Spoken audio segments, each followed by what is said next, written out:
Wide awake on a second-hand futon, no bad bag leaning by the back door.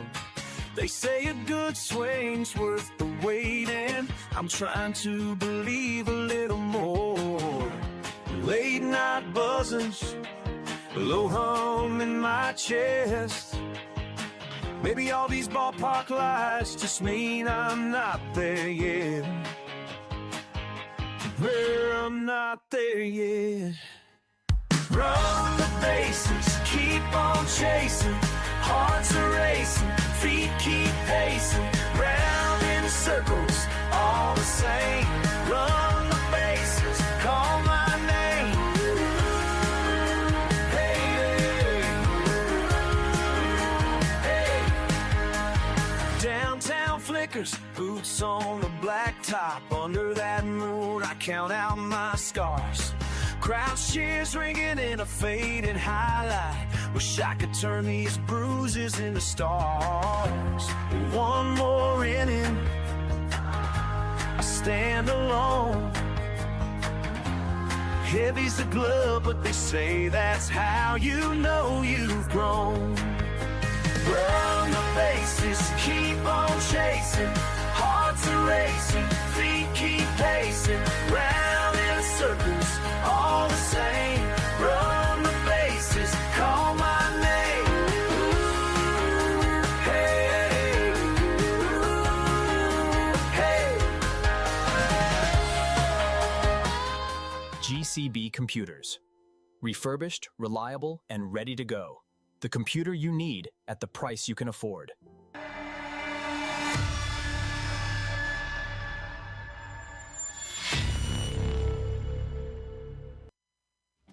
Do you thrive on a challenge? Does crafting complex parts ignite your passion? Peterson Inc. isn't your average manufacturer. We're world-class, pushing the boundaries of what's possible. We're looking for skilled welders and machinists to join our team. People who take pride in precision. If you're wanting to contribute to groundbreaking innovations, Peterson Inc. is your place. Visit petersoninc.com and join the team that builds the future. Dave Grant has proudly served the community for over 50 years. Getting what you need, where you need it, when you need it, encapsulates our mission to deliver reliable and timely service. Contact us at 801-394-1621 or at www.granttrucking.com. Every journey starts with a dream, and all dreams come with a price. Saving is an uphill climb, but with goals, determination, and the right partner, there's no dream you can't reach. No peak is too high. Bank of Utah provides all the tools and support I need and is with me every step of the way. So what are you waiting for? Start your journey with Bank of Utah today.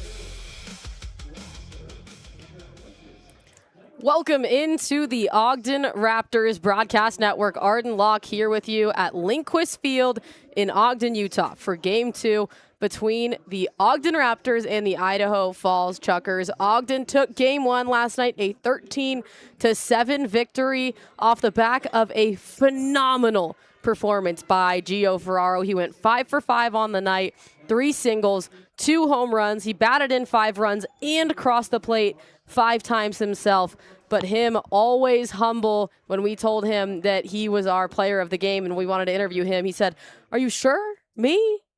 Yes, Gio, when you go 5 for 5 with that kind of stat line, you're going to be the player of the game. So Gio Ferraro and the Ogden Raptors will look to stay hot. They are on a 4-game win streak right now. The Idaho Falls Chukars, the visiting team, on a 4-game losing streak. That dates back to them getting swept in their series against the Billings Mustangs. The Ogden Raptors win streak dates back to Game 4 in their series against the team out there in Montana, the Voyagers, I believe. So the Ogden Raptors have won 4 straight, looking to make it a 5th tonight. Notably, the Ogden Raptors have also won 7 games straight over the Idaho Falls Chukars. They're 7-0 against that team so far this year. So it's going to be another night where the Bats take control. Neither of these teams have super high prowess when it comes to their pitching staffs. The Ogden Raptors have a pretty young guy out on the mound tonight, and I would expect it to be another high-scoring affair, another batter's duel, if you will say.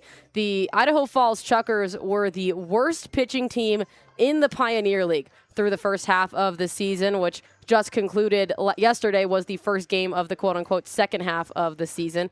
And on the other side, the Ogden Raptors also were in the bottom half in terms of pitching. The Ogden Raptors and Idaho Falls Chukars, both teams in the top 3 when it came to hitting prowess, hitting power, team RBIs, team batting average, team slugging percentage, all of those good things. So definitely going to expect another hitter's duel. The wind, much less of a factor so far tonight, as the flag out in center field is all but hanging with no wind in it. Still another hot game today, about 100 degrees Fahrenheit when I arrived to the ballpark today, and I think that's right around where we sit right now. So it is sweltering out here. Not much breeze to cool the players down, but hopefully the Bats will get hot as the weather and give us an exciting game here tonight. We're going to take a quick break, and when we come back, it'll be time to talk about the league standings and the starting lineups for both of these ball clubs after this break on the Ogden Raptors Broadcast Network. GCB Computers. Refurbished, reliable, and ready to go. The computer you need at the price you can afford.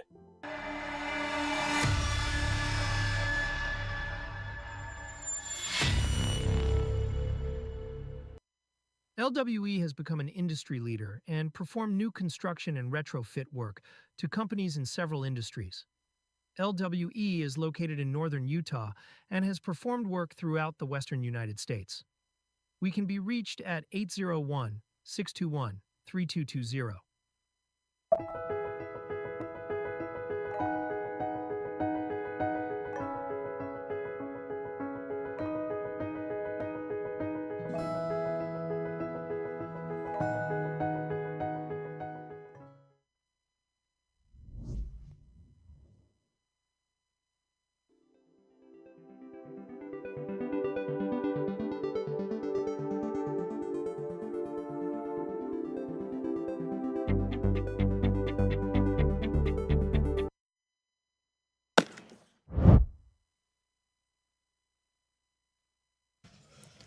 Welcome back to the Ogden Raptors Broadcast Network. Arden Locke here with you on this lovely Wednesday night, July 15th, for Game 2 of the Idaho Falls Chukars and the Great Falls Voyagers. As promised, we're going to take a look at the 2026 Pioneer League standings right now. From now on, we're going to be looking at the second half standings, as really those are the ones that are relevant. So for any of you not familiar with the Pioneer League, the top 2 teams from the first half of the season are going to be the ones that make it into the playoffs. And then after that, the next 2 teams in the second half of the season will make the playoffs as well. The Boise Hawks, I mean, right now, after only 1 game, obviously, you've got 5 teams at 1-0.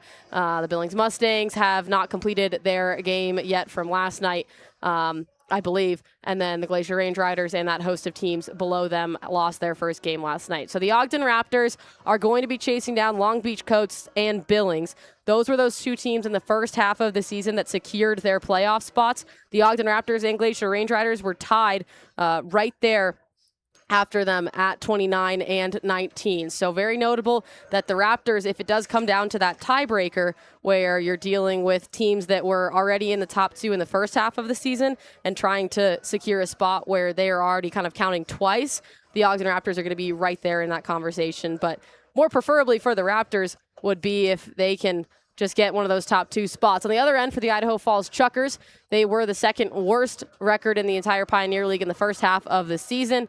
Right now, obviously, with that group of players at 0-1.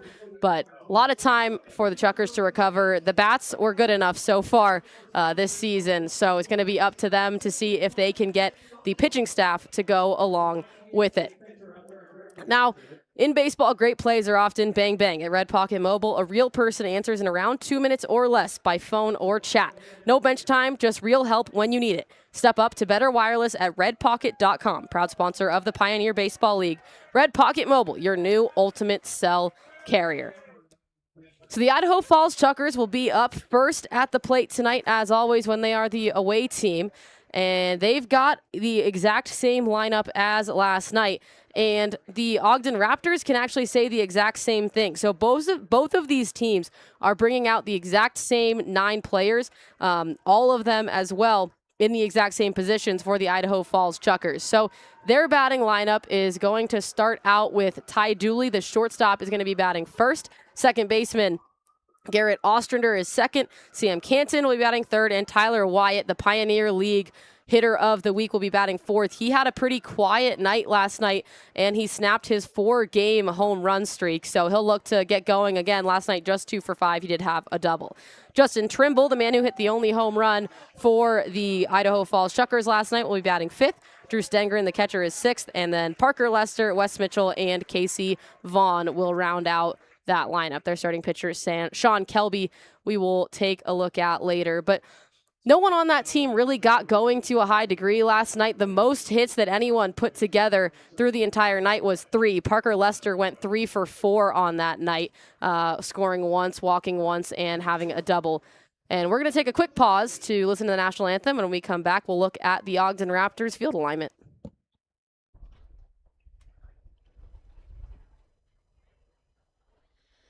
Oh, say, can you see by the dawn's early light what so proudly we held at the twilight's last gleaming, whose broad stripes and bright stars through the perilous fight o'er the ramparts we watched were so gallantly streaming, and the rocket's red glare, the bombs bursting in air, gave proof through the night that our flag was still there. Oh, say does that star-spangled banner yet wave o'er the land of the free and the home of the brave.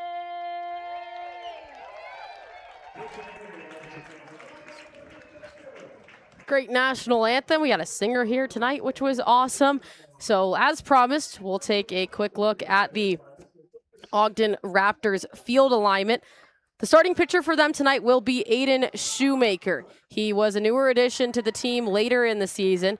He got his start with the Ogden Raptors in the second series that they played against the Boise Hawks, and then has since then also played against the Great Falls Voyagers. This will just be his third appearance of the season. But behind the plate for him is going to be Hank Dodson. The Ogden Raptors also working with the same field alignment as yesterday. Gio Ferraro at first, Cole Jordan at second, Valentine at short, and Lane at third. And then left to right in the outfield, you have Stancato, Lawrence, and Wilkinson. The wind, as I mentioned, a big factor last night just in the way that it was affecting the flight of the balls. Shouldn't have as much of a factor here tonight. But like I said, Aiden Shoemaker got a 16.76 ERA on this season. He also pitched in relief once, so this is his third start, fourth appearance. As I mentioned, he's pitched 9 2/3 innings. So across the 2 starts, he has gone 3 2/3 of an inning, and then 5 innings. So 8 2/3 of his innings have come in starts, and then just about an inning as well came in relief. But he's given up 18 hits, 19 runs, 18 of them earned, walked 10 and struck out 8. So that's going to be the main thing that he focuses on today, is whether he can get that control in the arsenal for him. He's also given up 3 long balls in 45 at-bats, and opponents are batting just around 400 against him. So Aiden Shoemaker looking to go a little bit longer than 5 innings tonight. When the Ogden Raptors starting pitcher goes over 5 innings, they win over 80% of the time. You saw last night with Caleb Bunch, he goes 6 innings, they walk away with a 13-7 win. That's kind of the magic number when it comes to the Ogden Raptors and their pitching staff. Flipping over to the bottom of the first inning, we're going to see our first look at the Ogden Raptors batting lineup. And as I've been saying, it's the same. Chase Valentine leads off, Cole Jordan second, Kyler Stancato third.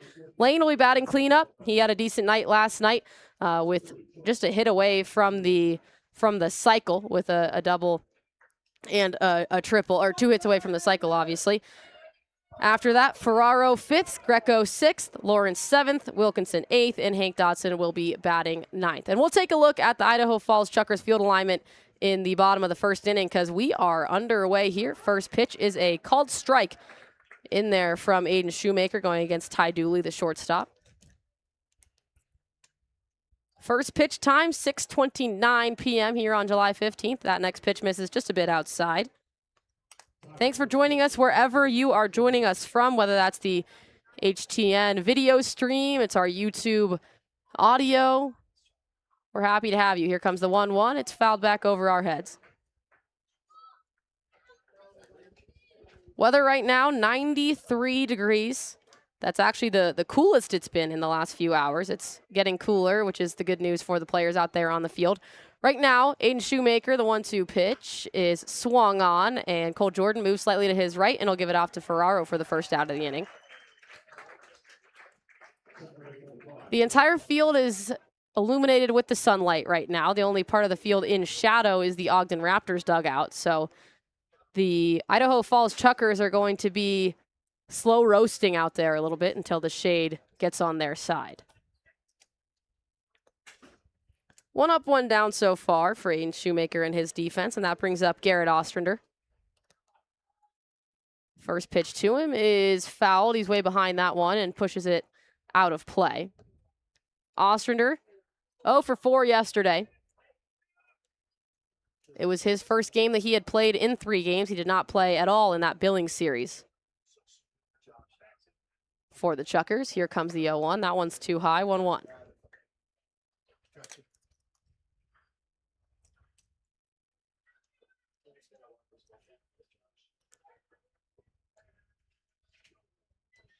Right-handed batter, open stance. The next pitch is fouled away and back as well. Ostrander has been behind both of those pitches as that one goes in at 89 miles an hour from Shoemaker. Shoemaker played his college baseball at Edgewood University, as the 1-2 is pushed into right field. Going back on it is Dylan Wilkinson, but that gets over his head and bounces into the warning track. Rounding first and going to second is Ostrander, and he'll make it there sliding for a 1-out double to get the Chukars offense going. That's their first hit of the game, and it came about 2 innings sooner than yesterday when they went 6 up, 6 down to start the game. Unsurprising to see Ostrander take that to right field, as he was behind every single pitch that he saw. But that one, he got the barrel around just enough. Next up is Sam Canton, the right fielder. Left-handed batter going against the right-handed Shoemaker. The first pitch to him, right back up the middle. Chase Valentine handles it at short and gives it off to Ferraro. That will advance the runner, but the second out is made at first.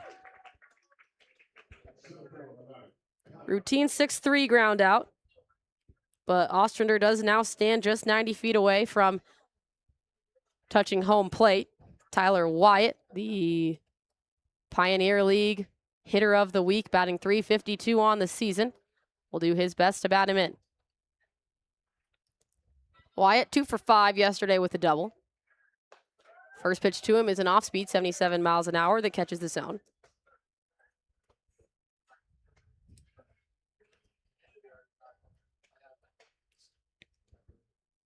Done a good job so far has Shoemaker. All first pitch strikes so far. Here comes the 0-1. And that one also paints the outside of the zone to get ahead 0-2 on Wyatt.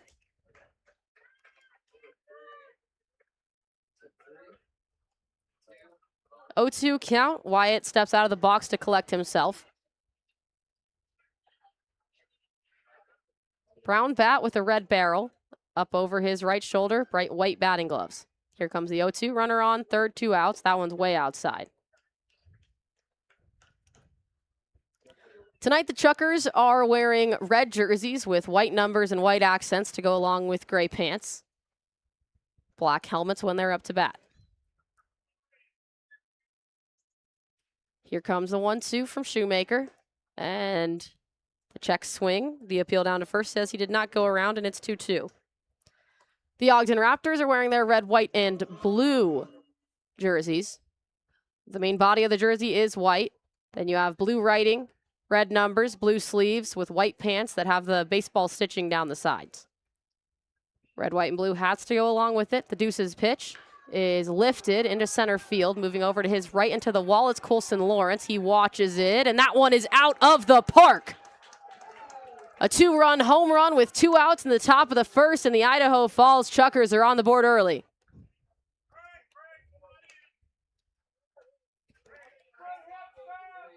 .417-foot blast by Canton. Or by Wyatt, excuse me. Chose just about the deepest part of the park to take that one, and after Shoemaker got ahead 0-2 on that, that's got to be one that he's going to be thinking about for a while. First pitch is a called strike to Justin Trimble. Trimble was the lone owner of a home run in yesterday's game. At .396 batting average is one of the best on the team. The 0-1 also catches the outside of the zone. We're going to get a red pocket mobile challenge right away in this ball game early. The call on the field is a strike. And the call is overturned to a ball. So a successful challenge. That means the Chukars maintain their challenge or keep their challenge. The 1-1 is fouled back to make it 1-2. Good hands in the Chukars dugout by the ball boy, and he's getting claps by the manager and co. I think that's the ball boy Gavin for the Ogden Raptors down in that dugout. The Chukars appreciative of the ball boys keeping them safe. The 1-2, and Trimble does go around. Dodson tags him just to make sure, and the side is retired, but the Idaho Falls Chukars score 2 runs off of 2 hits. Off of the bat of the Tyler Wyatt home run, 2-run shot that puts the Chukars up 2-0 as we head into the bottom of the first inning after this break on the Ogden Raptors Broadcast Network.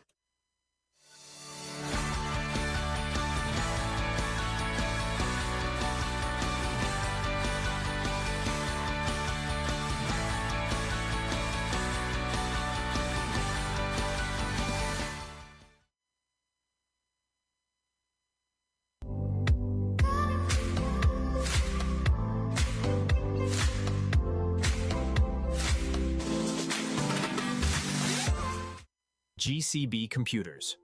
Refurbished, reliable, and ready to go. The computer you need at the price you can afford.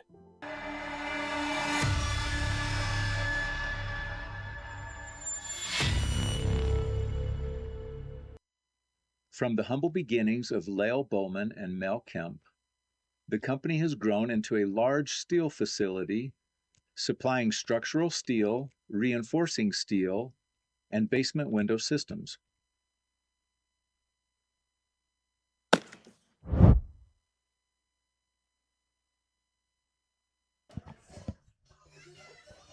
Welcome back to the Ogden Raptors Broadcast Network. And on this sunny afternoon on a Wednesday, we'll take a look at the field alignment for the Idaho Falls Chukars. The tall lefty Sean Kelby will be on the mound.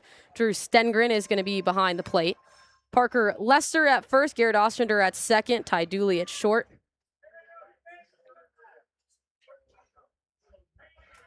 Justin Trimble will be at third, Casey Vaughn in the outfield. In left, Wyatt in center, and Canton in right field.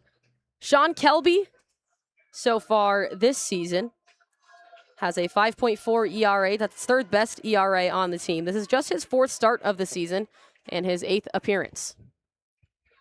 First man up will be Chase Valentine. The first pitch to him works up and inside and gets Valentine turning the bright red 5 on his back towards the pitcher. That's one way to make sure your batters don't get too comfortable in the box. Up and in on them early. Valentine takes this one opposite field. Retreating back to the wall is Canton, and he's able to make the grab on the run. Bit of a basket catch, looking like a wide receiver out in right field. So 1 up, 1 retired for Kelby. Kelby's last outing came against the Great Falls Voyagers. It was the second game of that series. 4-1 victory. He went 5 innings, gave up 3 hits, 1 run, 5 walks, and 8 strikeouts. So he can get people sitting down swinging. First pitch is a called strike to Cole Jordan, excuse me. I just combined Colson Lawrence and Cole Jordan. That would be a heck of a ball player, man, if you combine the two of them. The 0-1 swung on and missed, and it's now 0-2. Our home plate umpire tonight is Matt Beaver. First base is Mike Green, and third base is Travis Schatzman. And Mike Beaver has much more of a traditional strike call, if any of you guys were watching last night. Jordan gets under this one into shallow right field. Coming in on it is Canton as he tracks it through the rays of the sun for the second out of the inning. So yesterday we had an umpire who made his strike call, motioned with his hand, essentially right back towards the pitcher.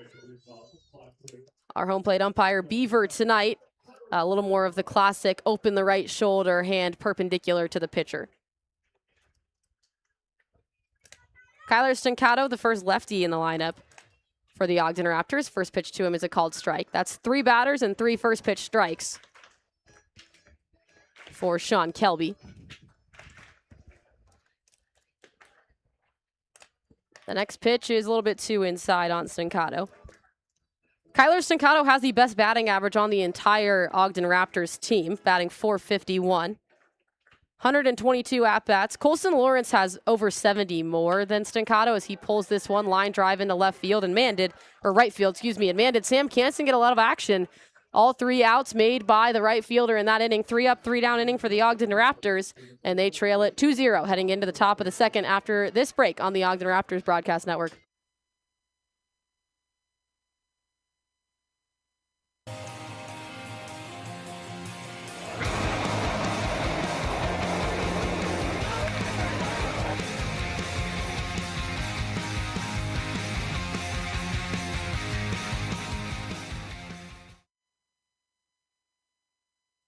Wait, use the shovel and bucket of water, remember? Drown, stir, drown, feel. Where'd you learn that? SmokeyBear.com. Don't want to start a wildfire, right? Only you can prevent wildfires. Kier has evolved into a diversified general contractor with experience in commercial construction. Hundreds of projects throughout the Intermountain West attest to Kier's wide range of expertise in design and build. Kier Construction invites you to experience the difference. Call us at 801-627-1414.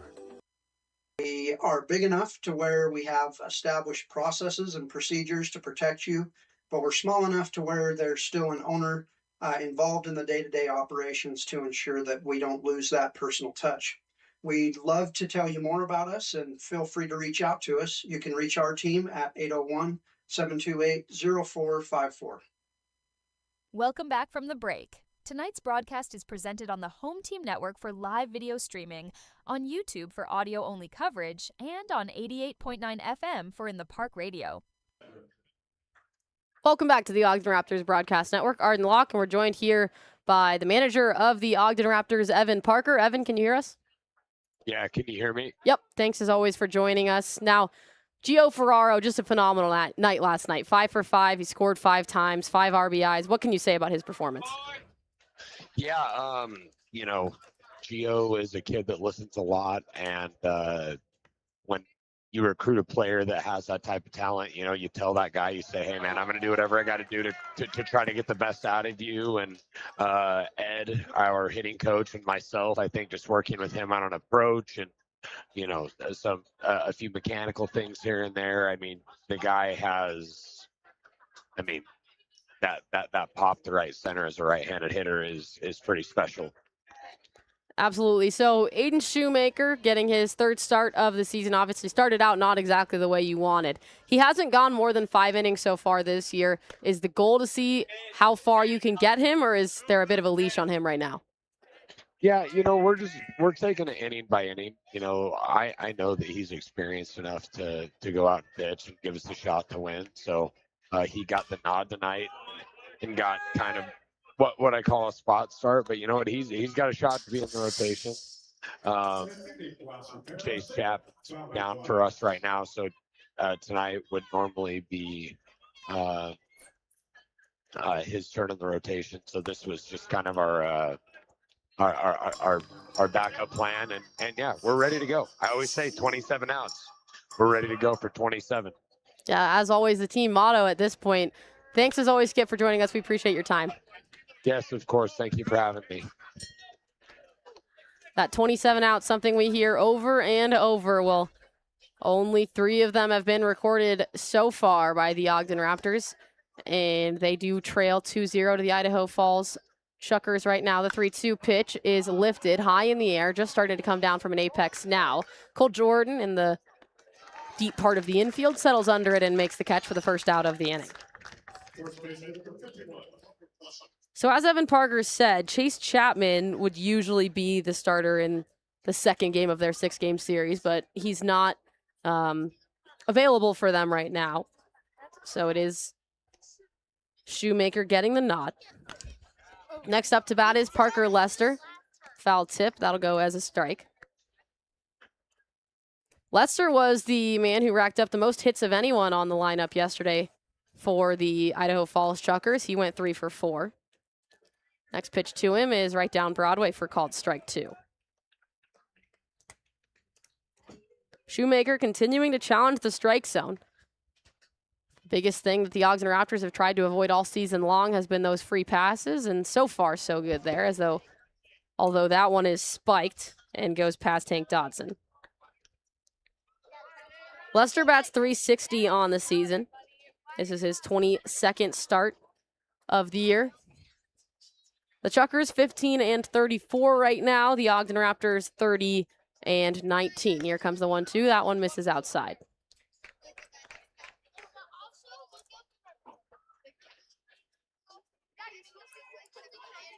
Lester played all 6 games in the last 2 series as well.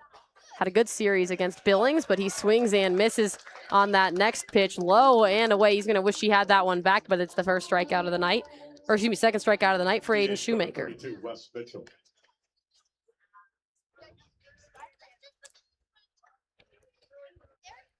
2 up, 2 down in this inning. Better start than the first inning, and it brings up Wesley Mitchell, the 8-hole hitter. Mitchell last night went 1 for 4. He scored twice. He also batted 1 run in. First pitch to him is too high for a ball. That's the first pitch ball that Shoemaker has thrown tonight.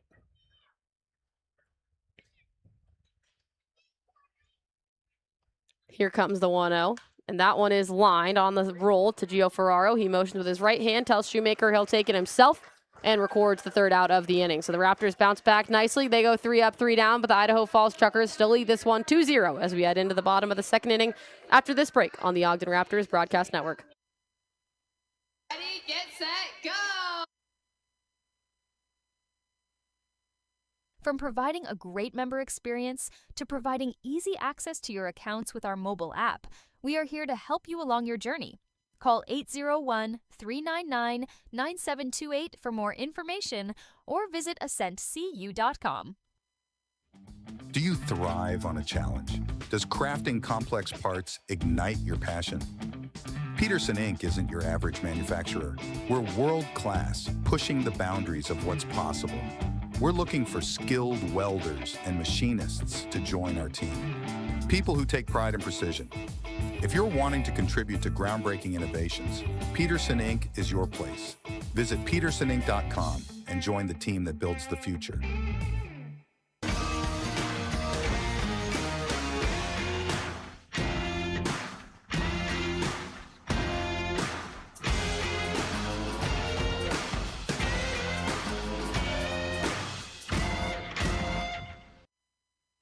This can keep a battle buddy safe from the risk of suicide.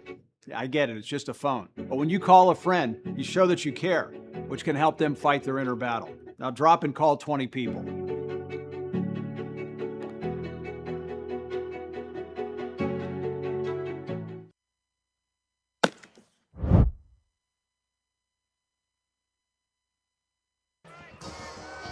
Welcome back to the Ogden Raptors Broadcast Network. Lovely evening here in Ogden, Utah at Lindquist Field. The fans are filing in nicely.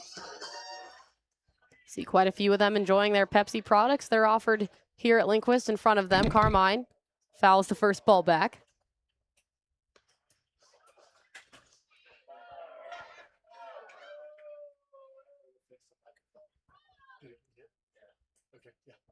Oh, 1 now to Lane. Teal bat over his right shoulder. Here comes the pitch, and that one is up and inside on him for first ball of his at-bat.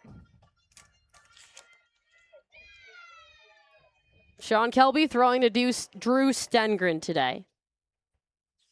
Kelby, one of the few left-handed starters in this league, as Lane fouls that one away to make it 1-2. A lot more righties than lefties on the rosters, and especially in the starting rotations across the Pioneer League as a whole. Here comes the 1-2 pitch. This one is hit into right field. Coming in on it is Stanton, but he's unable to make a play on it. That'll bounce one in front of him, and it'll be a leadoff single for Carmine Lane. Every single ball that has been hit tonight has gone to right field, but that was the first one that Canton was unable to glove. So now it's Gio Ferraro, and Sean Kelby, this is one he's got to be careful with. Obviously, Ferraro 5 for 5 last night, 2 home runs. He's just an absolute powerhouse. No outs, runner on first. First pitch, too high for ball 1. After last night, Ferraro's batting average snuck above 400. He's batting .406 on the season. 63 hits, 59 RBIs. Added 5 to that last night. Here comes the 1-0. Hits this one right back up the middle on a few hops. That gets past second base, and that'll go down as a base hit. So Carmine Lane now stands on second, and it's Gio Ferraro on first. First ball that didn't go to Sam Canton tonight. Gio Ferraro just sent that one right back up the middle. So now 2 runners on with no outs. Both leadoff men on for Sebastian Greco, the .355 hitter. Lefty versus lefty matchup. Both men very tall in stature. Kelby is 6'4", as Sebastian Greco takes a huge cut at that first pitch. Greco stands at 6'3". So quite a bit of height between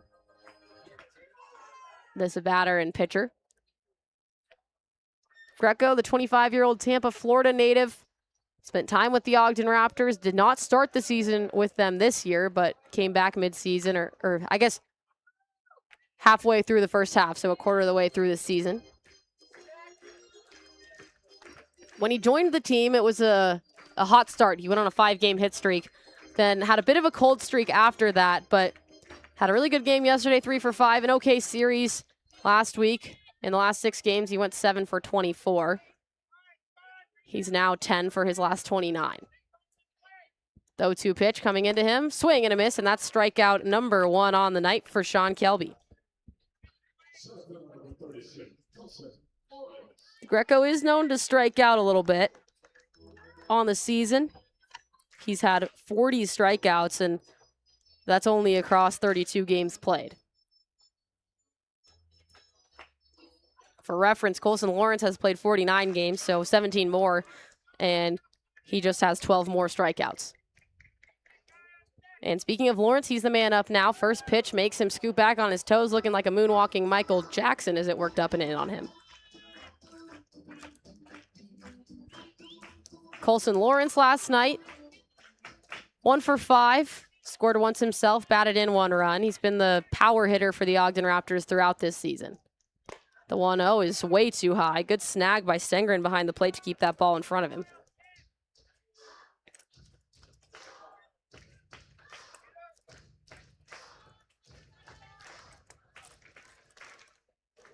Lane still on second. Ferraro still on first for Colson Lawrence with 1 out. He pulls this one up the left field line, but it's foul.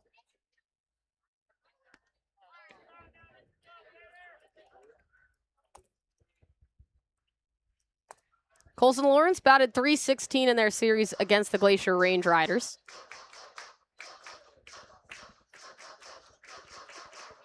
And he leads the team in every power category, home runs and RBIs. Here comes the 2-1 pitch, and it's a step off from Kelby as he checks back on Lane on second. Colson Lawrence on the season with 16 home runs. Here comes the 2-1 pitch to him, swing and a miss to make it 2-2.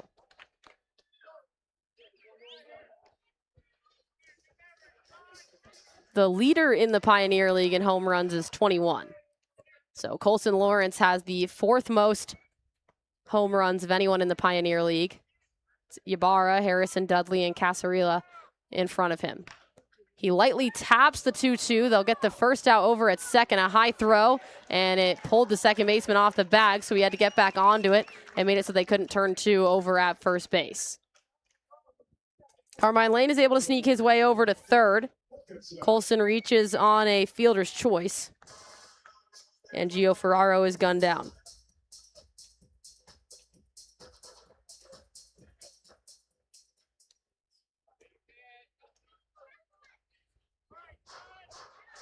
So now with 2 outs, it's up to Dylan Wilkinson to try to bring Carmine Lane home.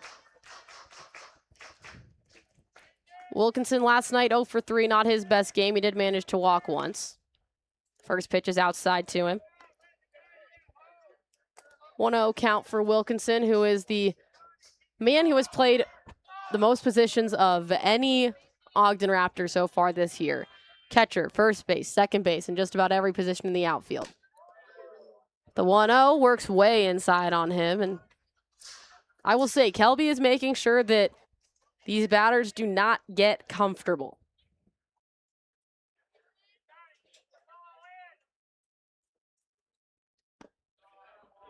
The 2-0 misses too low as well, and Dylan Wilkinson now with a hitter's count in his favor, 3-0. It's unsurprising that Wilkinson has played as many positions as he did, as the 3-0 catches the top of the zone for strike 1.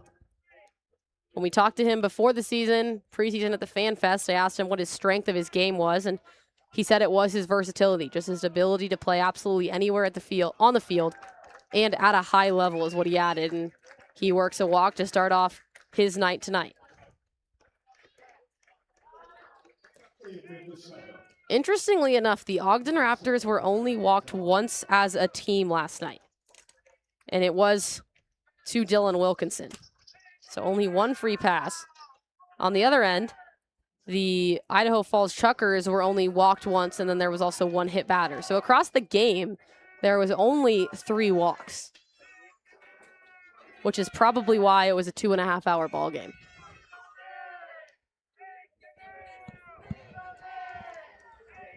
The classic chance of take him out, leave him in, echo around Lindquist Field as our home plate umpire Beaver will go out to break up the meeting.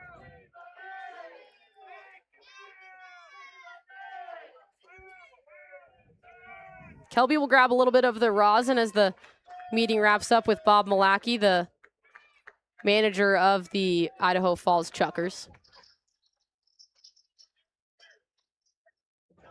Bob Malachy spent time in the MLB. This is his 6th season with the Chukars, his first as a manager. He pitched 8 seasons across the MLB with Baltimore, Cleveland, Kansas City, and Seattle. And he really is a pitching coach at heart, despite being a manager now. The first pitch from Kelby is a called strike going against Hank Dodson. Dodson, the 9-hole hitter. 286 batting average is the worst that is in the batting lineup right now. But last night, he was in a position to score a few runners, and he did exactly that. Same position, 2 outs. 2 runners were on, not 3, but batted 2 runs in yesterday. This one is going to be grounded directly to the second baseman. He bobbles it once and then gives it off to Parker Lester over at first base for the third out of the inning. So the Idaho Falls Chukars leave the bases, or leave 3 runners stranded, and they still lead it by 2 as we head into the top of the 3rd inning after this break on the Ogden Raptors Broadcast Network. Your tow chains are a little loose. Could spark a wildfire. Thanks a lot. Anytime. You should check out SmokeyBear.com. They've got a bunch of tips on wildfire prevention. Only you can prevent wildfires.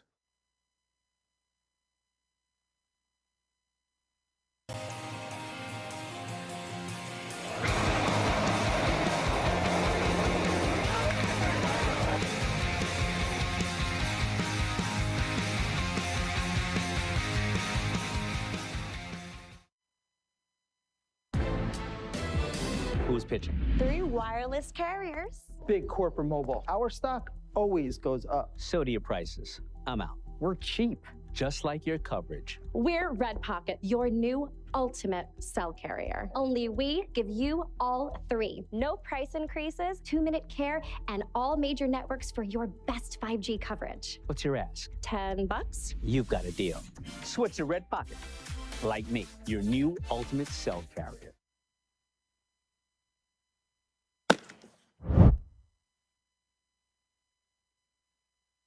This is Hannah with the Ogden Raptors. Any rebroadcast, reproduction, or other use of the pictures, videos, and accounts of this game is prohibited without the express written consent of the Pioneer Baseball League. Copyright 2024, Pioneer Baseball. Welcome back to Lindquist Field. Tickets are on sale now by calling 801-393-2450 or at ogden-raptors.com, or simply stop by the Lindquist Field box office in person at 23rd and Lincoln. The Raptors are the 9th highest attended sports team in Utah, including the colleges, and number 1 attended venue north of Salt Lake. First pitch from Shoemaker is a called strike.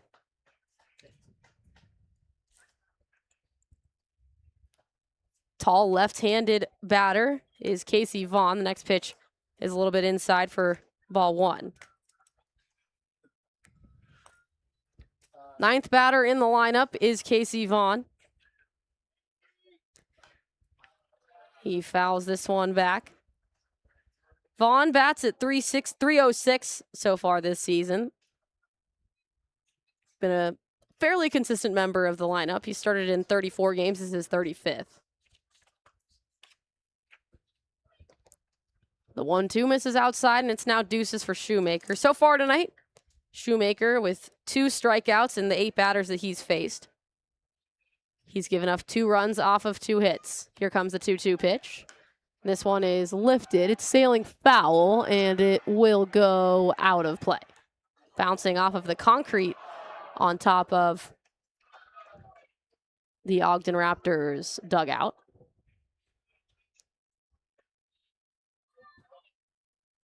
Great night for baseball and an even better night for pizza, as it is Lucky Slice Pizza Night here at the Ogden Raptors ballpark, Lindquist Field. I think we might have the owner joining us at some point during this game, so excited about that. Here comes the 2-2 pitch, and this one is a high-flying ball right up the middle. Colson Lawrence comes in about 5 steps from his spot in center field to make the catch for the first out of the inning.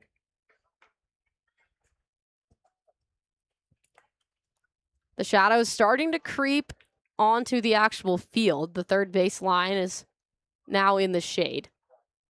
Idaho Falls Chukars, however, are going to be one of the last parts of the field to get shade in their dugout. This one is hit opposite field. It's got some legs behind it, and it lands fair. It bounces off of the wall in deep left field. Kyler Stancato picks it up with his glove and now just throws it lazily back into the infield, but that's an easy stand-up double for Ty Dooley.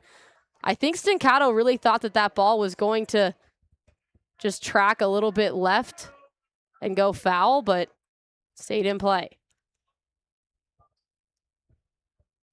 Bob Malacky going out to have a couple words with the umpire.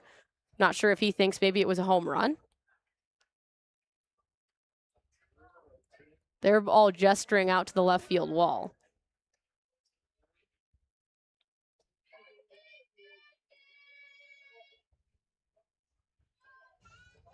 He seems satisfied with their discussion, so he'll trot back to his dugout now, and Ty Dooley stands on second. Only needed one pitch in that at-bat to feel comfortable and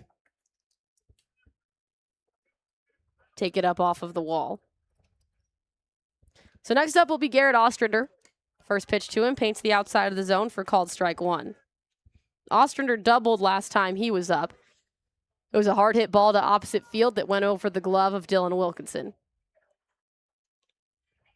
Ostrander was behind every pitch that Shoemaker threw to him and then just managed to turn on one just soon enough. That next pitch, the 0-1, also gets basically the exact same part of the zone for called strike two. And now, I mean, you've got him looking on the past two strikes on the outside part of the zone. I'd say push this one outside even a little bit further. See if you get him trying to protect. This one in off speed. Cole Jordan slides to his left, makes a play on it, and gives it off to Ferraro for the second out of the inning. Ty Dooley advances to third.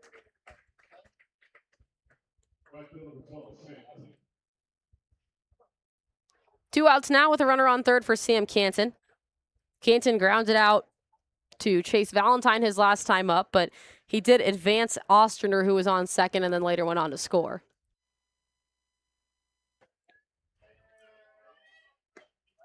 First pitch and off speed, 76 miles an hour, but that could not have been more center cut. It's a good thing that the off speed caught Canton a little bit off guard, because that one could have been taken yard just based on the location of it. Here comes the 0-1 pitch. This one is pulled. Ferraro will take it by himself over to the bag, and the third out of the inning is recorded.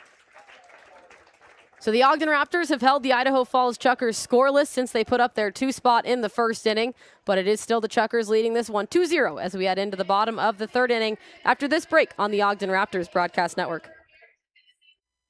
GCB Computers. Refurbished, reliable, and ready to go.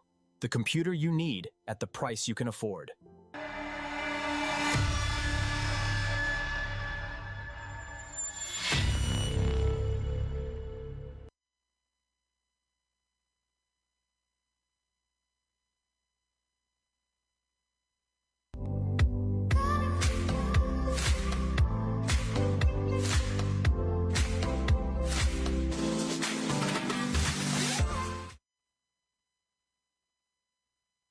At the Prairie Schooner, you can dine in a covered wagon next to an open prairie fire while enjoying our delicious hand-cut steaks, fresh seafood, and signature desserts.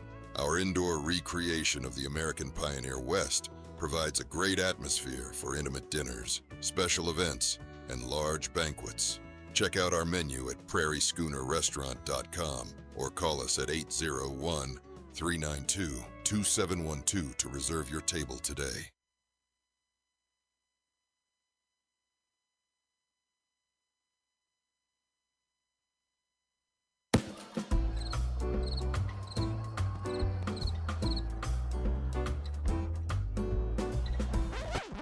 Don't be a bench warmer. Call the insurance center so that you can get on the field and have a good time and get your insurance done properly.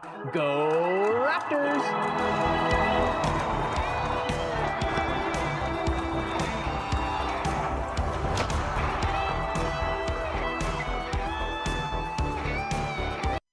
Welcome back from the break. Tonight's broadcast is presented on the Home Team Network for live video streaming, on YouTube for audio-only coverage, and on 88.9 FM for In the Park Radio. As you saw right there, a leadoff single for Chase Valentine to start off this third inning. So second inning in a row that the Ogden Raptors have their leadoff man on. Were unable to bring him home last time as they left 3 runners stranded. If you want to join in on the conversation tonight, you can text our text line at 385-240-1121. That's 385-240-1121. We always love to see who's chiming in, whether it's Raptor fans or Chukar fans. Here comes the first pitch to Cole Jordan. That one's up for ball one. Jordan was in that group of people in the first inning who flew out to right field, giving Sam Canton quite a lot of action. Sean Kelby still in the game, obviously, for the Chukars, as Jordan fouls this one back to make it 1-1.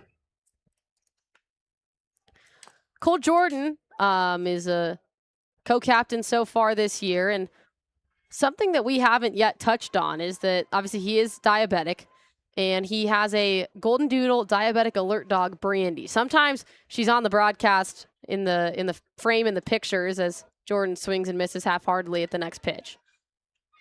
She'll run out onto the field after the game, and keep an eye out if you're here at Lindquist for cutest little Golden Doodle, and that is Cole Jordan's diabetic alert dog. The 1-2 pitch to him is fouled back over our heads to do the 1-2 again.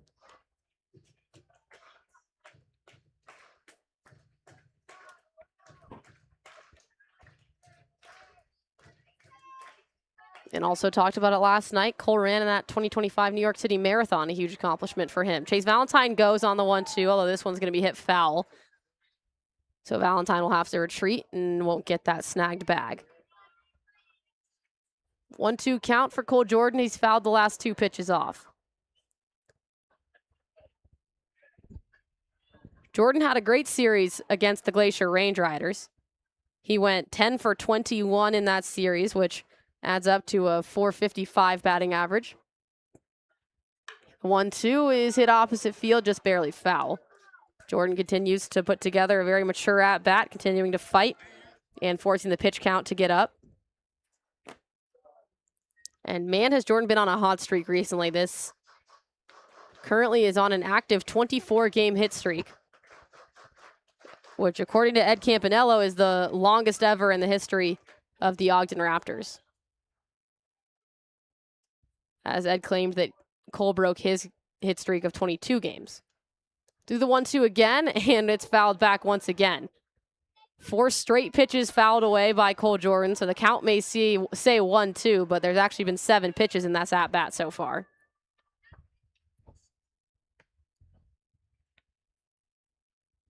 Shade continues to creep over the field as now all of home plate and some of the left part of the infield are in the shade. Difficult time as a batter to try to track the ball as it goes from sun on the mound to shade as it gets to you.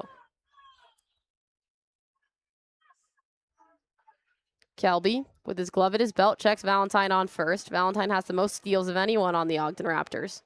The 1-2 pitch, and that one is outside. First time in the last 4 pitches that Cole Jordan didn't foul one back.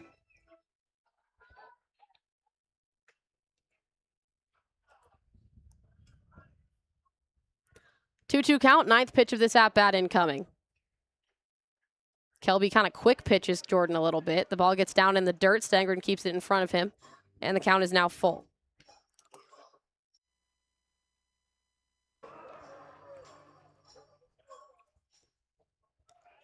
Full count, 10th pitch of this at-bat incoming. Cole Jordan got behind 1-2, worked his way after 4 foul balls back to make it a 3-2 count. No outs. Chase Valentine is the man on first. Conservative leadoff. And the pickoff throw is behind him. They're trying to get Valentine in a pickle now, and they do so. So the pickoff throw behind Valentine got him running to second, and then they pick him off over at second and tag him out. For Chase Valentine, that is not a super common occurrence for him, as he's snagged 32 bases and he's only been caught stealing 3 times. This one is hit to right field. The right fielder and center fielder converging under it, and it is ultimately the center fielder, Tyler Wyatt, making the fly-out catch. Still, though, a great at-bat by Cole Jordan, and credit to Sean Kelby for winning that battle. So when Jordan started his at-bat, there was a runner on first and no outs. When his at-bat ends, there's no runners on and 2 outs.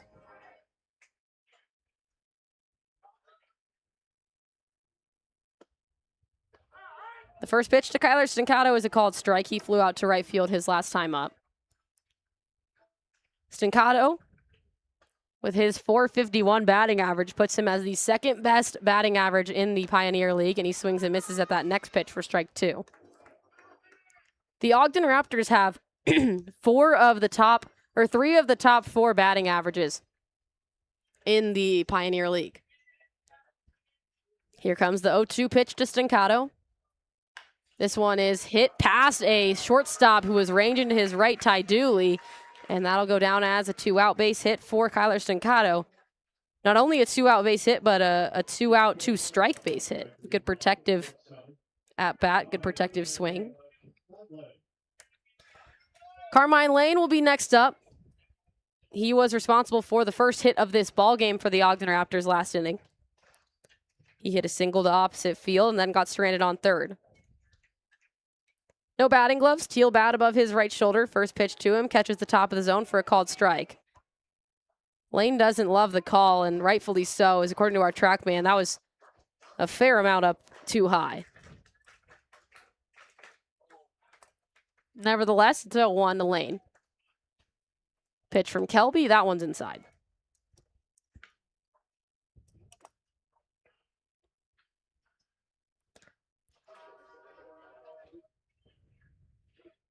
Sean Kelby, the 6'4", 210-pound left-handed pitcher.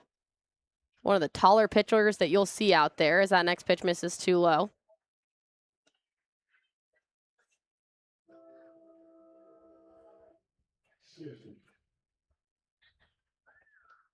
Kelby is from Newark, out on that East Coast. In Delaware. His next pitch misses outside. Played his college ball at Goldie Beacom, which is located in Wilmington, Delaware.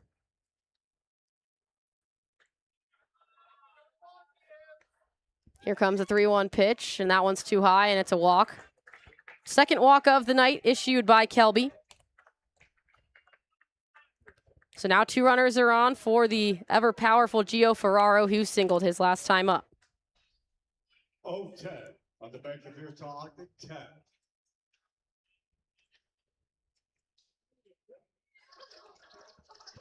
Drew Stengren will go out to the mound and have a couple words with his pitcher, just calm him down a little bit. He's got the kind of peanut style fake talking, the wah wah wah wah going on in the ballpark here right now, playing over the loudspeakers. They're getting creative with the sound effects they have in here, I will say. Kelby is also a guy who has spent time in the Pioneer League before. So he played his college ball at Goldie Beacom, as I said, but then came to the Pioneer League and played for the Oakland team last year. And then over to Idaho Falls this year. First pitch to Gio Ferraro is swung on and missed.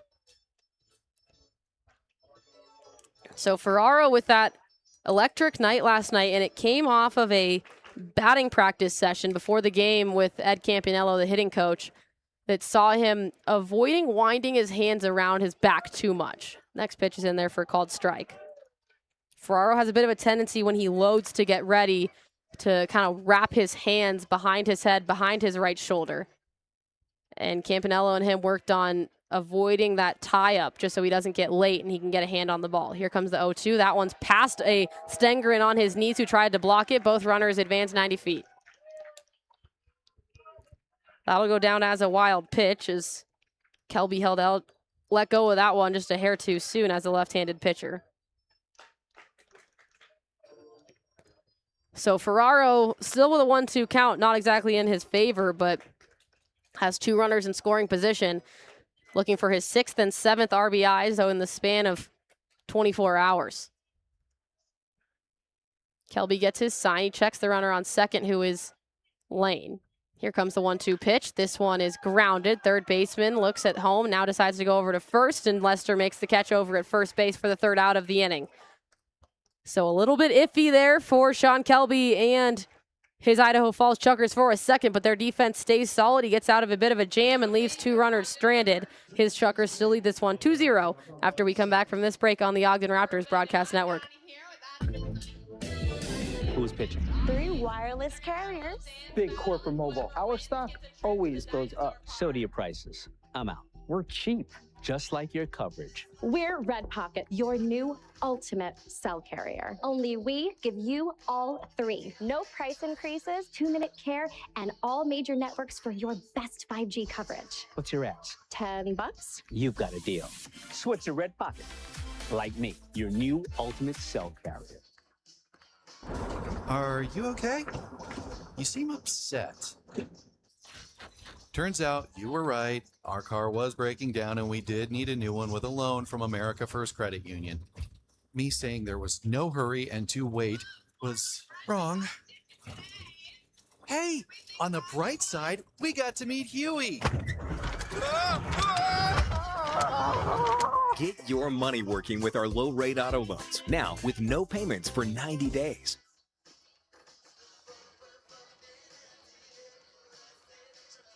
At the Prairie Schooner, you can dine in a covered wagon while enjoying our delicious hand-cut steaks, fresh seafood, and signature desserts. Go to prairieschoonerrestaurant.com or call us at 801-392-2712 to reserve your table today.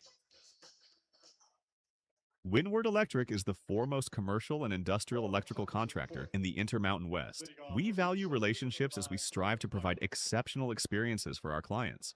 Call 801-648-7270 for a quote or visit windwardelectric.com today.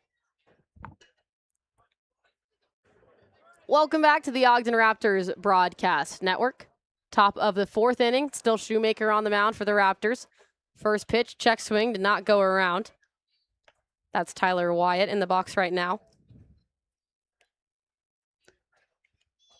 Wyatt was the owner of that 2-run home run that got the Chukars on the board in the first inning. Next pitch misses outside as well. Wyatt has now hit home runs in 5 of his last 6 games. Yesterday being the anomaly. One hopper is handled by Chase Valentine. He'll take a second and soft toss it over to Gio Ferraro at first for the first out of the inning.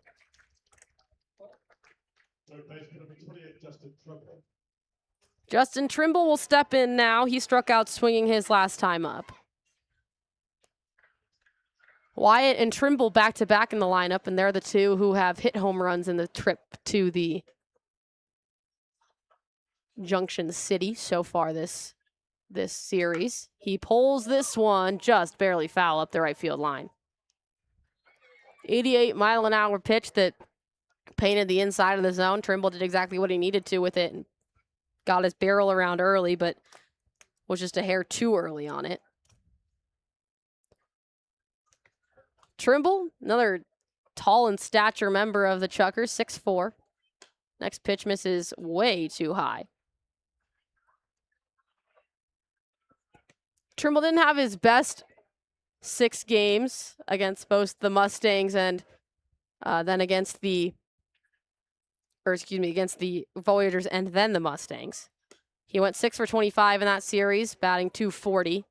But a decent game yesterday. 2 for 5 with a double and a home run, 2 RBIs. Looking at a 2-1 count right now. Here comes the pitch from Shoemaker. This one is pulled. That'll go down as a base hit. Wilkinson grabs it before he gets to the warning track, but now he bobbles it. The ball now bounces to the warning track, and Trimble is able to extend all the way to second base. I'll be interested to see how they score that one, as it could be a single and then an E9 that allowed Trimble to get to second, but they're just going to go down as a double there. Our lovely statisticians working hard just over in the booth to our left.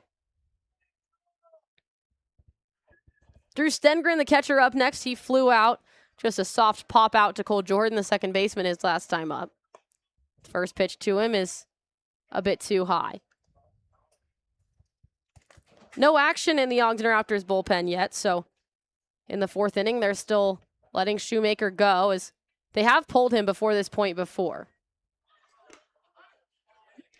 The 1-0 pitch is a called strike, and his first outing, he went just 3 2/3 innings, and then against the Great Falls Voyagers, he went 5 innings, but has not pitched in in about a week or so, a little more than that.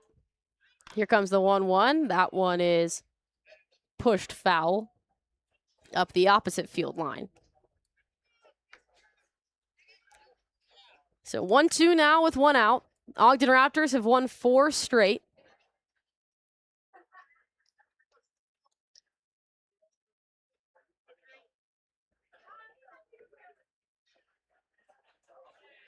Idaho Falls Chukars have dropped 4. Here comes the 1-2. This one lifted high in the air. Chase Valentine retreats into shallow left field. He calls everyone around him off and squeezes for the second out of the inning.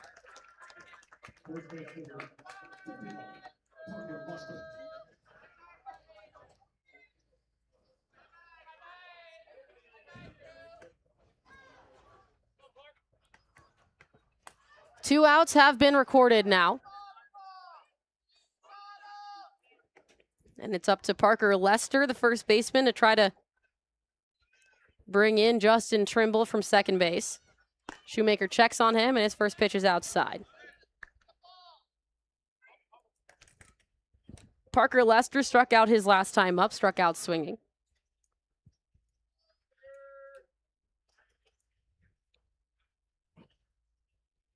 So it's a 1-0 count now. Here comes the pitch. This one, a high fly ball into left field. Kyler Stancato, just shy of the warning track, settles under it.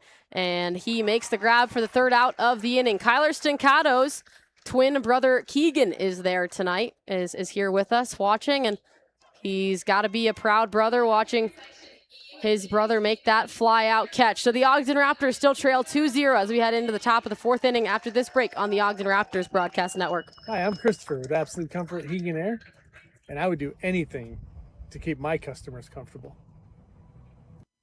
And when it comes to family, I would do anything for love. I'd fix just about anything. You know I would do anything for you. I won't do that. But you won't do that. At Absolute Comfort, I'll do whatever it takes to keep you comfortable.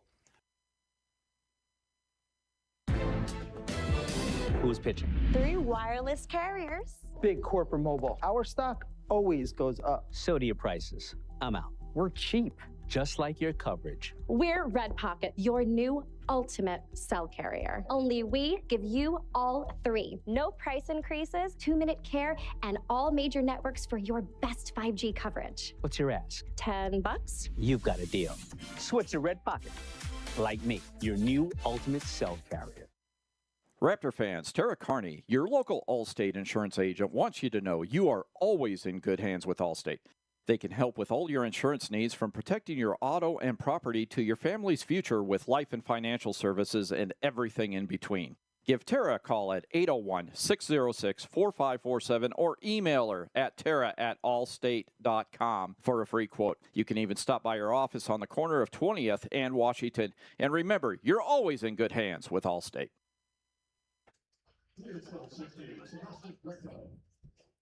Welcome back to the Ogden Raptors Broadcast Network. Sebastian Greco, the left-handed power man, up to bat. He's the DH tonight. Swings and misses on the first pitch. He was sat down on strikes his last time up in just 3 pitches. And unfortunately, following that same trend at the moment, just with the first pitch of the at-bat, he pulls this one. It bounces off the glove of Lester at first base into shallow right field. Lester's head is up in the air in frustration as he feels he should have gloved that one. But Greco will be able to reach first base.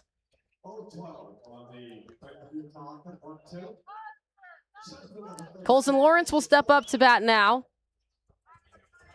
For anyone keeping score, they're giving Sebastian Greco a single on that one, which I think is a fair call.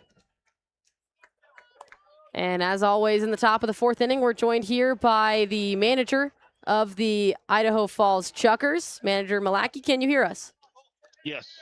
Thanks so much for joining us here tonight. A great start for you guys tonight. How did you feel like you got momentum more on your side to start out? Well, we're throwing a lot of strikes with our fastball today and mixing our off-speed pitches when he needs to. It's really helping us out. He pitched himself in and out of jams, and he's been doing a nice job overall. I mean, just attacking the zone and making guys in the outfield and infield make the play. So makes a big difference. Absolutely. So I've asked a few managers about this. I want to know, with the addition of Red Pocket Mobile challenges, do you guys have a sort of strategy that you apply to it? Are there rules around who can challenge, who can't, or how do you guys approach that? Yeah, we try not to use them early. Try to use them late if we can, but sometimes you're forced to use them early. They're more beneficial in the later part of the game because they can make a difference in a crucial situation, whether it's a bases loaded walk or a strikeout, can make a difference for the game. Absolutely. Manager Malaki, thanks so much for joining us. We appreciate it. All right, thank you. Unable to turn 2 are the Idaho Falls Chukars, but they do get the lead runner on the fielder's choice. Colson Lawrence there, if you didn't catch it, successfully challenged twice in a row. Always curious the different ways that managers use the challenge, allow their players to use the challenge, everything like that.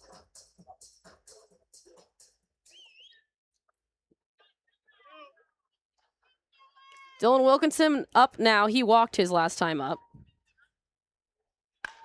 He hits this one right back up the middle on a one hop. They'll get the first out at second, and they'll turn 2 over at first. The less common, just 4 unassisted and then 3 double play. And the Ogden Raptors are still scoreless through 4 innings. We'll be back for the top of the 5th after this break on the Ogden Raptors Broadcast Network. Do you thrive on a challenge? Does crafting complex parts ignite your passion? Peterson Inc. isn't your average manufacturer. We're world-class, pushing the boundaries of what's possible. We're looking for skilled welders and machinists to join our team. People who take pride in precision. If you're wanting to contribute to groundbreaking innovations, Peterson Inc. is your place. Visit petersoninc.com and join the team that builds the future. Hey there, baseball fans. I'm Ogden Mayor Ben Nadolski, and there's nothing more American than summertime baseball at Lindquist Field right here in the heart of Ogden, USA. From the crack of the bat to the smell of ballpark hot dogs and popcorn, this is where our community comes together and where downtown comes alive. So whether you're here for Raptors baseball, the fireworks, or just a great night with family and friends, you're in one of the most beautiful ballparks in all of America. So let's cheer loud, support our home team, and let's make some memories. Welcome to Lindquist Field, and let's go Raptors.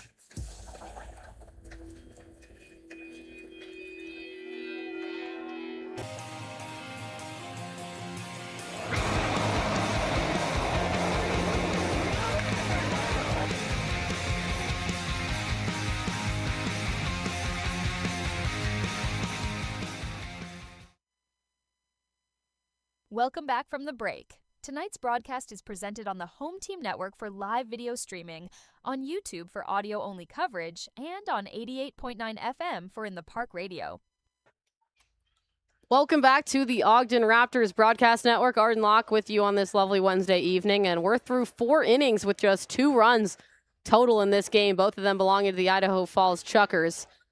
Not a scoreboard that we're used to seeing in the Pioneer League exactly. More of a defensive game so far, as the first pitch from Aiden Shoemaker is a called strike to Wes Mitchell.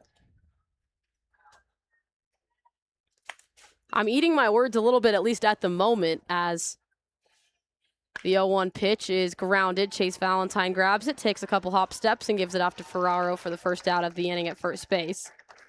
I said pregame that I was expecting a lot more of a hitter's duel given the tendency of both of these teams, their statistics, where they sit in terms of statistics as a team hitting-wise versus pitching-wise in the Pioneer League. But as of now, it's been a kind of a Shoemaker versus Kelby duel.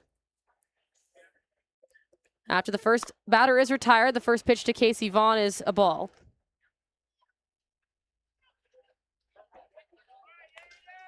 Vaughn, his last time up, flew out to center field. The 1-0 pitch is pulled to right field. Dylan Wilkinson retreating on it. That one goes over his head, takes one hop, and now off the wall. Vaughn rounds first, goes over to second. Wilkinson throws it in, but the throw is not in time. And Vaughn has a 1-out double. Both doubles tonight have been basically hit in the exact same nature. Deep fly balls into right field that take one hop over the head of Dylan Wilkinson and then ricochet off the wall.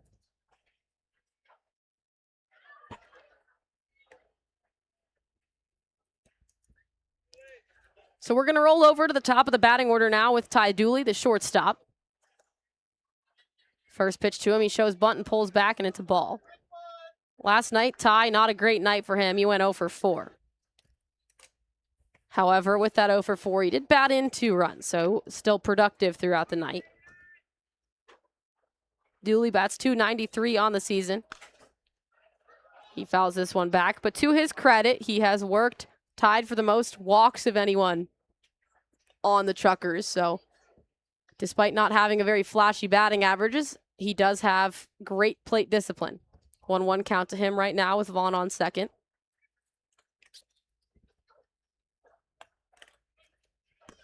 That next pitch just paints the outside edge of the zone. It's been a loose zone, shall we say, for Matt Beaver, which in the past would just be a situation where the hitter adjusts and understands that, hey, it's a bigger zone tonight and I'm going to have to swing to protect a little bit more. But with the introduction of the Red Pocket Mobile Challenge, it kind of forces the umpire to adjust a little bit, but still have to keep that awareness a little bit, as obviously you can't challenge every pitch. The 1-2 is fouled away for Dooley to stay alive. Dooley on the night, 1 for 2. A double and a ground out. The double came most recently in the 3rd inning. The next pitch gets out of the hand of Hank Dodson, and that'll be easy for Casey Vaughn to advance to third base. That'll likely be a pass ball, as that's one that Hank Dodson probably should have gotten a glove on.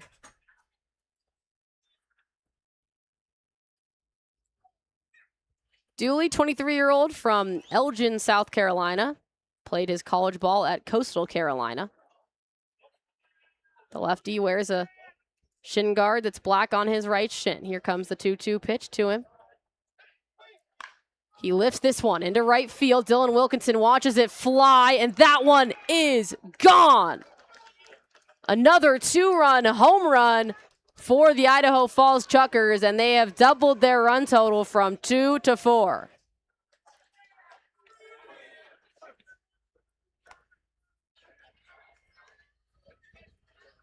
Dylan Wilkinson knew very early on that one. He didn't really make much of an effort to go and try to snag that one much of whatsoever. And also an impressive hit as it made its way over Raptors Ridge, the tallest part of this ballpark. So your ball has to have some serious height to clear that wall. So Shoemaker has now given up 2 home runs, and that is how all 4 runs have been scored so far in this game. You are getting Dylan Gardner starting to warm up in the bullpen, as a half-hearted check swing that does go all the way around is strike 1. 1-1 count on Garrett Ostrander, who's 1 for 2 on the day so far. Next pitch misses outside for ball 2. Ostrander yesterday went 0 for 4. He had a great series against the Great Falls Voyagers, going 6 for 12 in those 3 games, and then oddly didn't play in the Billings series. He hits this one opposite field. It's sailing to the warning track, and that bounces off the wall. Wilkinson plays it off of a few hops and a roll, and that'll be another double for these Idaho Falls Chukars as they get their bats going in the top of this 5th inning. And after getting that first ground out, it's now been 3 batters in a row for Aiden Shoemaker.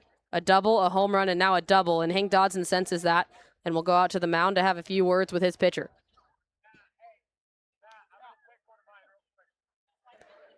Evan Parker's now going to go join the fray of people. Dylan Gardner just barely started warming up. He's still in the part of his warm-up where the bullpen catcher is standing. So he's a little bit away from being ready. So Evan Parker, the former pitcher himself, is likely just going to go out there to try to calm down his pitcher to see how much longer he can get him to last. And the biggest thing is not let any more runs come across this plate.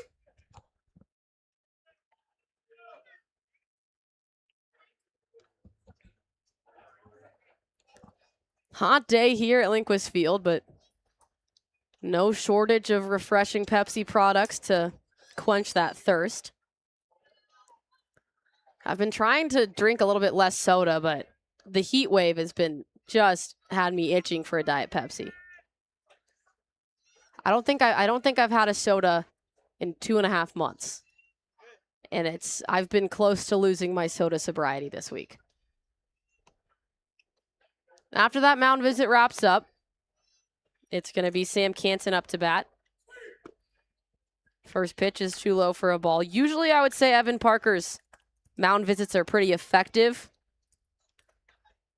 Just from what we've seen this year of kind of settling his pitchers down. So they're obviously going to hope that this one is as well, are the Raptors. Here comes the 1-0. This one a line drive right back up the middle. That'll bounce once in front of Colson Lawrence. Coming around from second to attempt to score is Ostrander, and there's no play at the plate. So an RBI single for Sam Canton gets the Idaho Falls Chukars total up to 5. They lead this one 5-0. And that's now 4 straight hits given up by Aiden Shoemaker.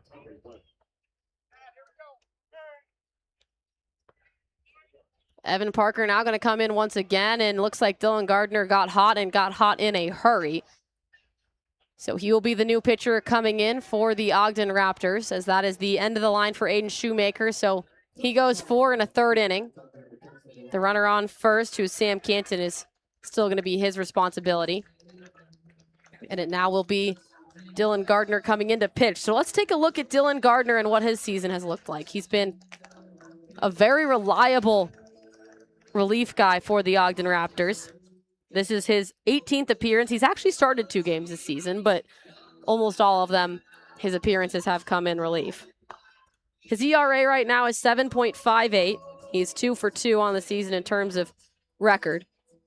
Pitched 29 2/3 innings, and in those 29 2/3, he's given up 30 hits, 29 runs, 25 of them earned. He's walked 30 and struck out 28. So not exactly the ratio that you want there. But the key in this is that opponent batters only hit 259 against him. So that's a decent contrast to Shoemaker, who had batters batting 400 against him. So hopefully for the Ogden Raptors, Dylan Gardner will provide a bit of solace in this situation. They've got 1 out right now in this inning with a runner on first base. Gardner's last outing came against the Glacier Range Riders in Game 4, which was just less than a week ago at this point. He went 1 inning, gave up 1 hit, 2 runs, walked 3 and struck out 1 and 7 batters faced. And Gardner's issue this year has just been a little bit of those free passes. Giving up a few too many of those, not striking out quite enough, but he's going to be trying to induce a ground ball right now, a double play ball that gets them out of this inning. Coming up to hit, number 9, Tyler Wyatt, the reigning hitter of the week for the Pioneer League. And Tyler Wyatt this year has not grounded into a double play yet. First pitch to him, a hard hit ball deep into left field. Going back to the wall is Colson Lawrence, and that one is gone. Another 2-run shot for the Idaho Falls Chukars. They've put up a 5 spot in this inning, and they lead it by 7. Disastrous start to Dylan Gardner's outing as he throws 1 pitch over home plate. He left that one center. If we're going back to the Hollywood squares that Dave Baggett likes to talk about, that was dead center in that middle square. So Dylan Gardner will try to bounce back now as the last 5 batters have got on base. This one a ground ball handled by Cole Jordan, and he'll throw it off to first base to get the second out of the inning. So the Ogden Raptors now in a 7-run hole. Trying to make sure that it doesn't become more than that as they enter into the bottom of the 5th inning. The fans are getting fired up as Rice Krispie treats are getting thrown out in front of us. This one a ground ball past an outstretched glove of Chase Valentine, and that'll go down as a base hit into center field. So now for the Great Falls Chukars. They have had hits in 6 of their last 7 at-bats.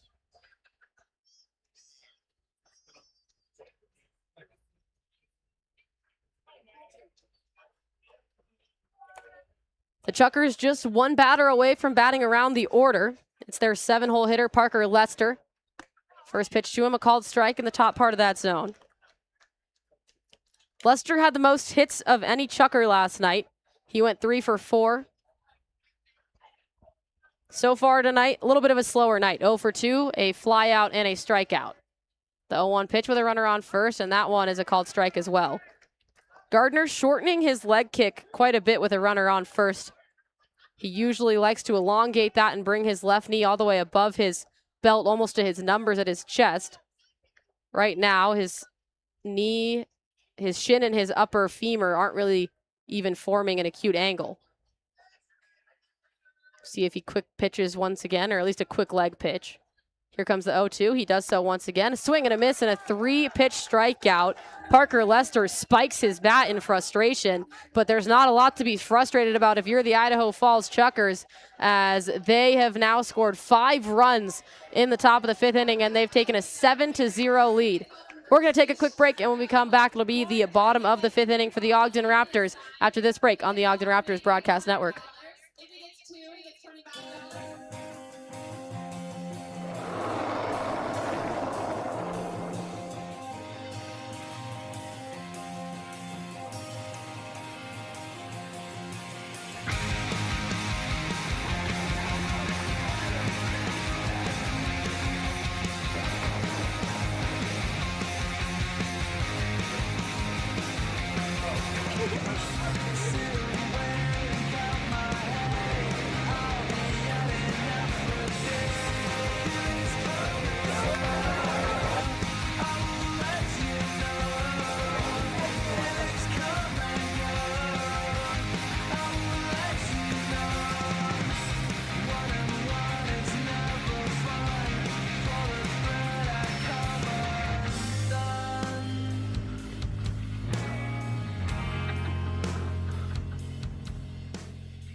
Welcome back to the Ogden Raptors Broadcast Network. Arden Locke, and I am joined by a very special and very pertinent guest for tonight. It is Lucky Slice night here at Lindquist Field. Will Schaefer, the owner of Lucky Slice Pizza. Thanks so much for joining us, Will. Yeah, thanks for having me, Arden. We're psyched to have you here. So just tell us a little bit about Lucky Slice. Obviously, you guys are a mainstay in Ogden, but you're extending to other places as well. Yeah, we got our start here in Ogden back in 2012. Big supporter of the Raptors. We got the Mustangs here too. Just love the Ogden community here. 2015, we started expanding into some other towns around the area and just trying to get our name out in the Wasatch Front here in northern Utah. So where do you have the newest location coming? Because I know you said there's a new one coming soon. Yeah, sometime between here and Salt Lake, a little town called Bountiful. We just opened a new one back in end of March. End of March. End of May. End it of all May, bleeds together. There we go. It's an MA month. Yeah.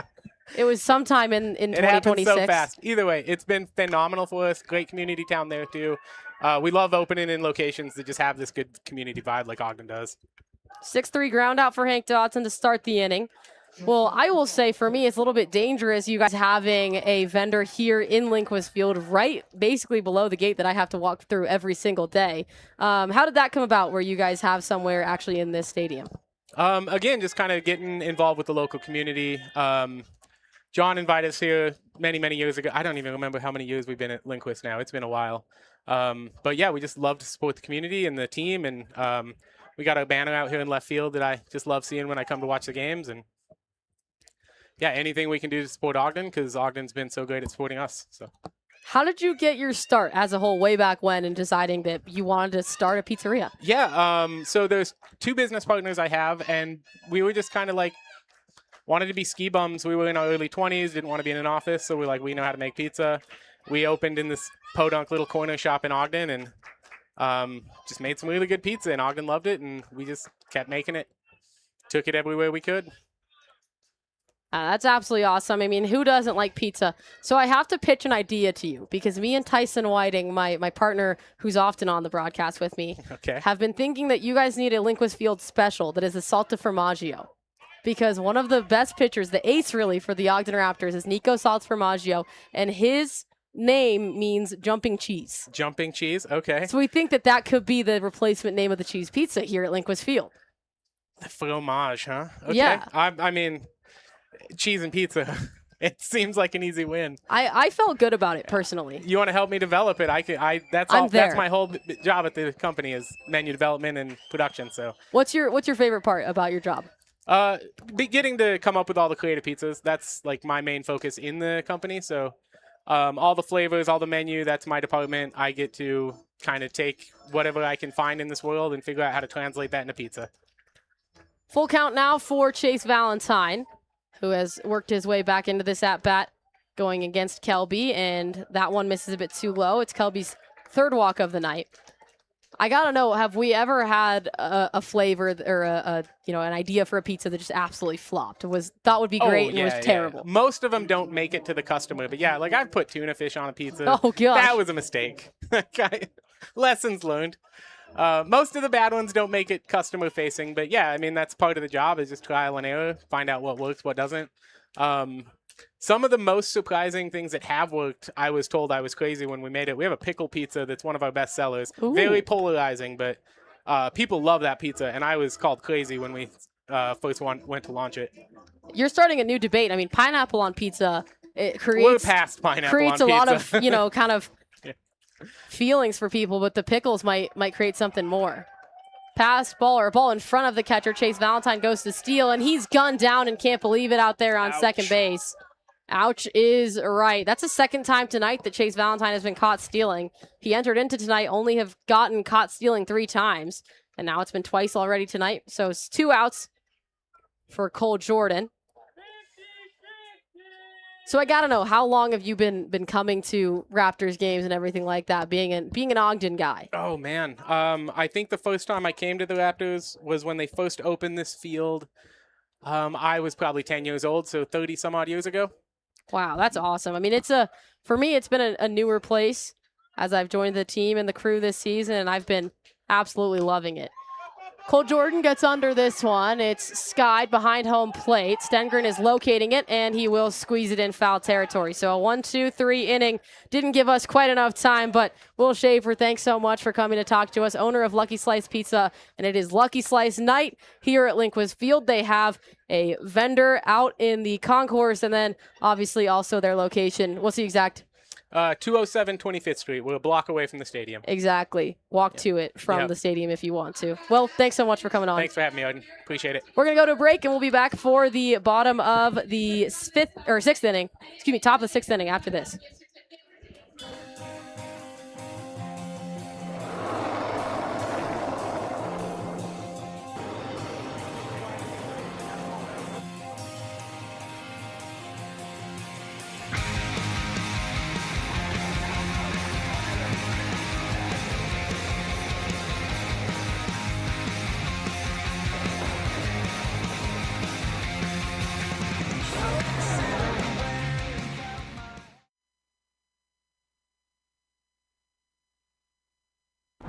Are you okay?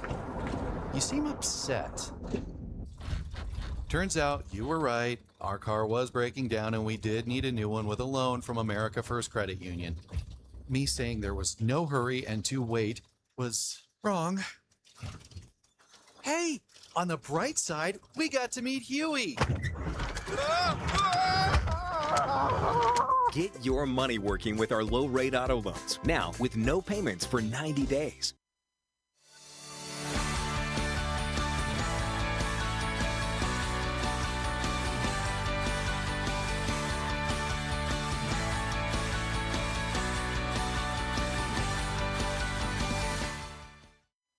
This broadcast is the exclusive property of the Ogden Raptors Baseball Club and the Pioneer Baseball League. Any rebroadcast, retransmission, reproduction, or other use of this broadcast without the express written consent of the Ogden Raptors and the Pioneer Baseball League is strictly prohibited. Welcome back to the Ogden Raptors Broadcast Network. So great to have the owner of Lucky Slice with us, and it's now a 1-1 count for Dylan Gardner, who obviously had a shaky start to the last inning. He came in, and the first pitch that he threw was taken yard. But since then, he struck out a batter and induced a ground out, and right now is ahead 1-2 going up against Wes Mitchell. So far tonight, Wes is 0 for 2. He's grounded out to first base and shortstop. Here comes the 1-2 pitch, and this one is fouled back over our heads here in the GCB Computers booth. Good showing tonight. More people here for sure than the night prior, and we actually have our lady who sang the national anthem walking up the stairs in front of us right now. It's a 1-2 pitch. That one fouled back into the netting. You got a few hands putting their hands up in front of the netting to try to protect themselves.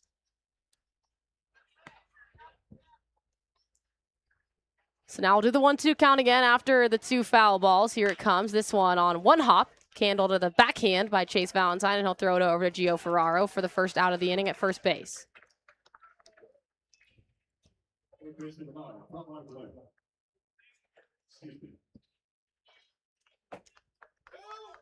We've got a great crowd mic that we've been instilling or instituting recently, but it is kind of close to the netting, and when a ball goes into it, I think you could hear it a little bit on the broadcast just now. It kind of muffled or just moved around a hair, but that's how you get the great sounds that you have here on our broadcast feed. First pitch is a ball to KZ Vaughn, and the next one, a called strike. Vaughn so far tonight, he's 1 for 2. He owns one of those doubles that the Idaho Falls Chukars have hit so far tonight. They've hit 4 doubles as a team. It's been a great hitting night for them. Unsurprising, they were the 3rd best batting team in the Pioneer League for the first half. The 2-1 pitch misses up high, and it's 3-1.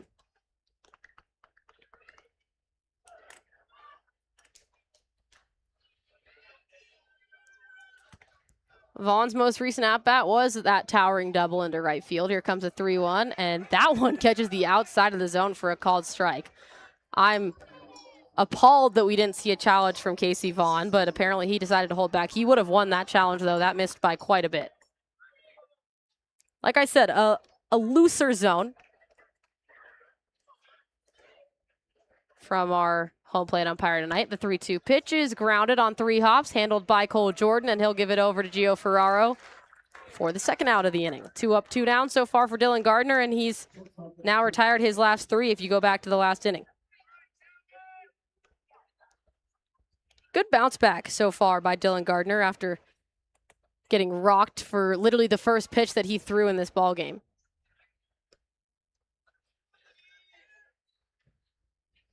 So back to the top of the order now. First pitch, a called strike in the bottom right side of the zone to Ty Dooley.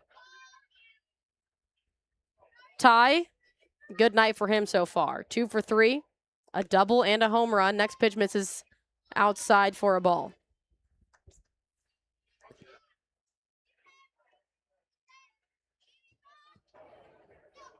So now here comes the 1-1. This one is swung on, lifted, tailing, foul. Play is not made by the fan in the stands, but she is able to handle the ball after a grounder. Look at that work by our camera people out there. I mean, heck of a job out there. I think that's Joshua Ijeka on that one. No, is it Will Edwards? That's Will Edwards getting it for us. Great work. 2-2 after that one. Next pitch was a ball.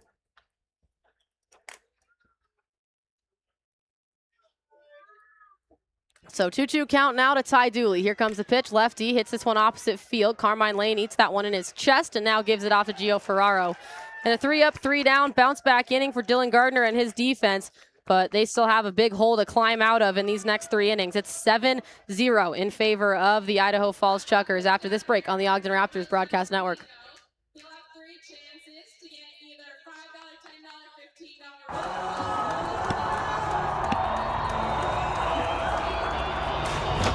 Whatever you do, don't drop the ball at the Raptors Stadium. And we don't want to let you drop the ball for your insurance. We want to make sure that you have the proper coverage and the best price. Here at the Insurance Center, we're going to take care of you. We've had a great relationship with the Raptors, and we want to have a great relationship with you. Your auto, your home, your life, your health, your business. We have experts that are there to take care of you. We've been doing this for a long time. We are your trusted choice insurance agency here locally. We are the only best practice insurance agency north of Salt Lake. Realize that we're going to take the best care of you. Give us a call, 801-622-2626. Look us up online, www.insurancecenterut.com. We're here to take care of you and hit the ball out of the park.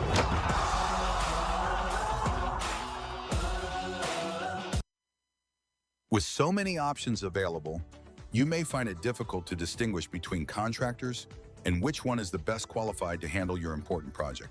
We would like to make this decision easy for you by summarizing what sets us apart from our competitors. Kier Construction has an experienced staff, annual revenues exceeding $100 million, and Kier has evolved into a diversified general contractor with experience in multi-unit and commercial construction. Kier Construction invites you to experience the difference. Call us at 801-627-1414. Welcome back to the Ogden Raptors Broadcast Network. Arden Locke here, and we are joined by the multifaceted, multi-talented Tyler Gannis for our player interview. Tyler, can you hear us? Yes, thanks for having me. Yeah, of course. Thanks for hopping on. Well, you've really been a reliable kind of pinch hitter and also getting quite a few starts so far this season. From the pinch hitting perspective, how do you just step into that role and immediately make an impact as you have so many times without that kind of time to warm up? I appreciate that. To be honest, it's crazy. My whole career has been a lot of pinch hitting. If you look at my numbers from Oregon, that was kind of my role for 3 years. And so I had to learn pretty quickly if I was going to be a spark plug, a guy that, injects energy into the game. I always had to be ready. And so, kudos to their coaching staff over there who really taught me just to prepare well. And so you'll see me with my helmet on all the time. I got my leg guard on now just in case they need me. When you stay ready, it's easy to get in the game and just kind of go. When you're scrambling for your stuff, it becomes a little bit of a hassle sometimes. So just try to stay ready and grateful for any opportunity. Yeah, those little details you don't think about. This one hit opposite field by Kyler Stancato, and that'll be a base hit. He's extending now to 2. No doubt about it there for Kyler Stancato. So, Tyler, we have mentioned a few times on the broadcast, and your parents have also informed us a few times on the text line, that you are a great vocalist, a great pianist. How'd that passion stem for you? Shout out to my parents and my fam back home. Thanks for watching. Honestly, art's always been a huge part of my life. My parents actually met on a TV show. Everyone in my family, we've been professionally acting for a while. Growing up for me, it was a big part of my childhood. And vocals and piano and all of it has been something that I've absolutely just loved my whole life. I'm actually going to sing the national anthem here at some point. Dave is gonna step in and let's go, Carmine. Yeah, Carmine with a great hit. That one bounces off the base of the wall. Stancato will come around from second to score. And the ball bounces haywire off second base. Lane decides to try 2, and he doesn't quite get there in time. But he still scores. Well, Tyler, obviously, sorry, a lot of action going on. We still got to call the game for our audio listeners. But thanks so much for joining us. We appreciate you coming on. And also, we appreciate your parents for their active use of the text line. Absolutely appreciate you guys. Thank you so much for having me. Tyler Gannis, one of the nicest, most talkative, one of my personal favorite guys on the team. Great to hear him. Unfortunate for Carmine Lane there with the ball bouncing off of second base and deciding to go 2. But still does score Kyler Stancato. It's going to be an RBI single for Carmine Lane. I'm assuming that then is going to be out at second. This one is hit hard by Gio Ferraro, and that just barely sneaks over. It did not have a lot of height on it, but it came off of the bat at 106 miles an hour and into left field. It snuck over that left field wall by the skin of its teeth.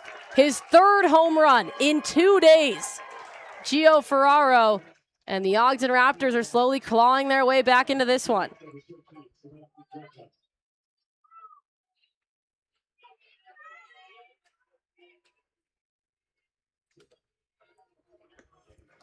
So Gio's bat has stayed hot. The changes that he has made with Ed Campanello and Evan Parker clearly working well.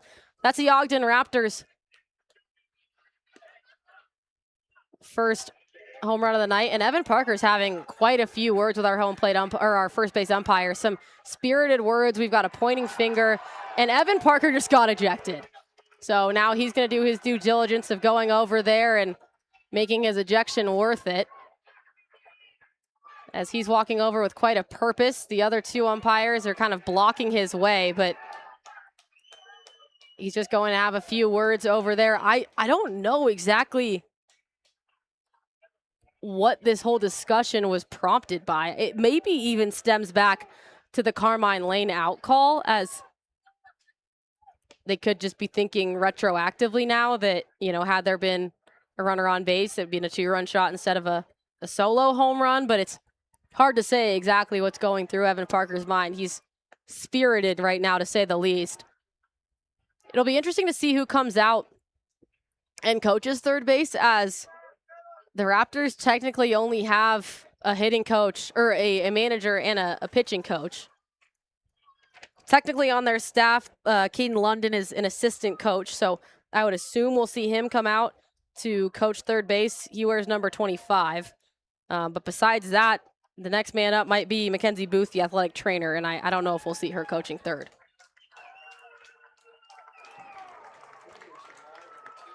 So it looks like Campy is actually going to go rotate over and coach third. And they might be leaving first open, it possibly looks like. So Evan Parker will make the walk back, unfortunately, all the way to the clubhouse. Ed Campanello will take over coaching third. And they're having some words in the dugout to see who's going to coach first. Parker has tossed his helmet. And it's in the hands of number 26 right now. That's the pitcher, Jason Schaff. But it looks like the new addition, Tyler Stone.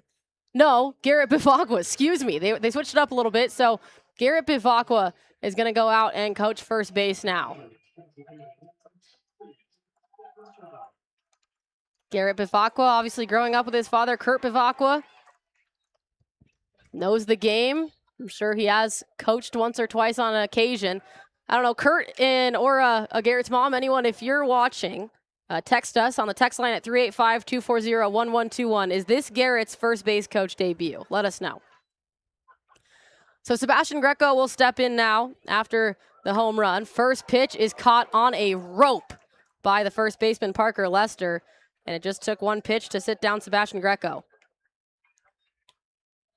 So 2 outs in the inning. We'll bring up Colson Lawrence.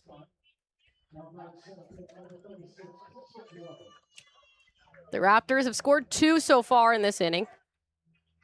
It's about the latest they have ever scored runs in a game this far, waiting until the 6th inning to get on the board. First pitch to Colson Lawrence is outside for ball 1.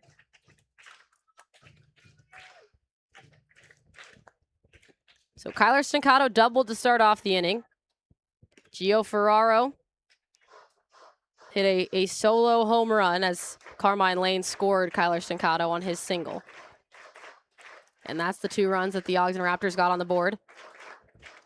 Throughout this game, the Chukars had been winning by 2, and then in the 5th inning, they exploded for 5 runs off of 2 home runs, as this one is grounded, handled by Lester, and he'll take it himself over to first base for the 3rd out of the inning. So the Ogden Raptors scored 2, but they still trail at 7-2 as the Idaho Chukars continue to control this ball game. We'll be back for the top of the 7th inning after this break on the Ogden Raptors Broadcast Network.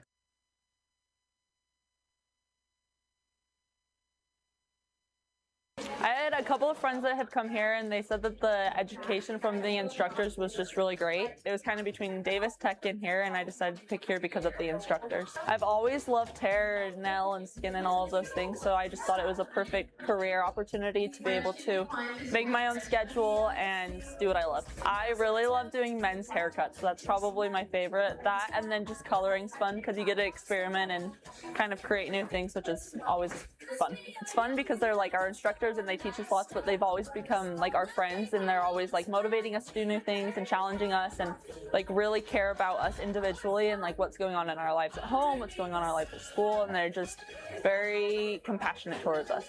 I would say 100% do it, even if you're kind of on the edge, because you meet a lot of new friends, you make great relationships, and then it's just fun. You learn a lot of like life skills as well, which is great, but it's just overall a great program. I'm Callie Rasmussen, and I'm a cosmetology student here at OTEC.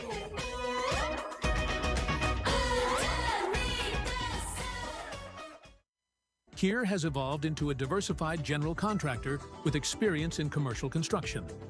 Hundreds of projects throughout the Intermountain West attest to Kier's wide range of expertise in design and build. Kier Construction invites you to experience the difference.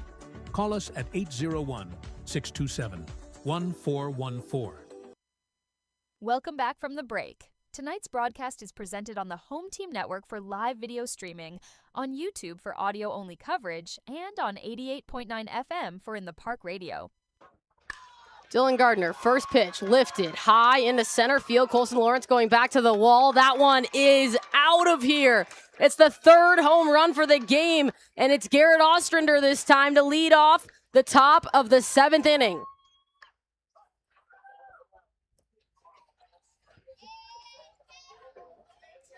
.423 feet off the bat.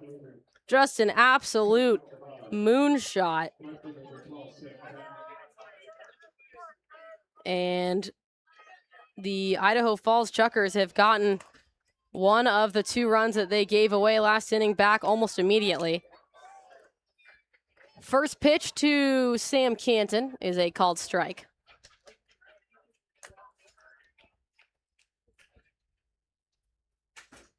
So Dylan Gardner had a solid sixth inning that he came in for, but in both the fifth and seventh innings now, he's given up a home run on the first pitch that he threw. Just leaving it a little bit too far over the middle of the plate. 8-2 now in favor of the Idaho Falls Chukars. The 0-2 pitch misses just a bit too high. The Chukars looking to break a 4-game losing streak and also looking for their first victory over the Ogden Raptors so far this year. Here comes the 1-2, and that one paints the bottom right side of the strike zone and buckles the knees of Sam Canton for his first strikeout of the night. Dylan Gardner's second strikeout of the night, and the fourth of the evening by the Ogden Raptors pitching staff.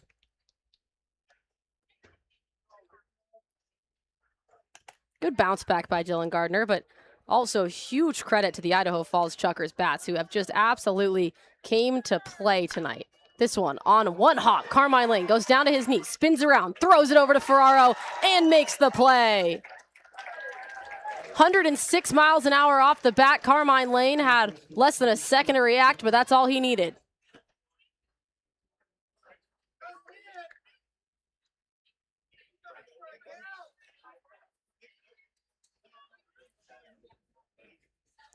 Two outs now in this inning after that great defensive play by Carmine Lane, and it brings up Justin Trimble.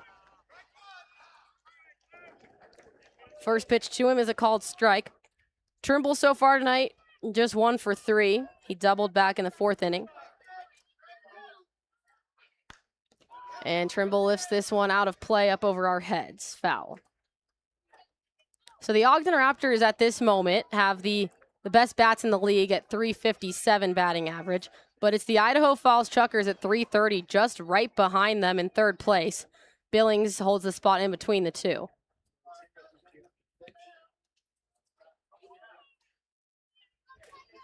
The 0-2 pitch now, and that one misses just a bit too high to make it 1-2.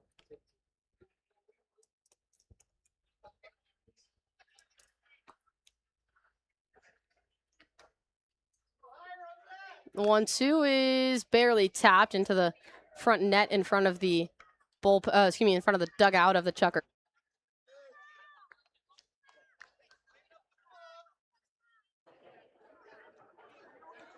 So now we'll do the 1-2 once again, going to Justin Trimble. He grounded out his last time up, and a swing and a miss gets him out. So Dylan Gardner minimizes the damage. He gives up a home run, but then sits down the next 3.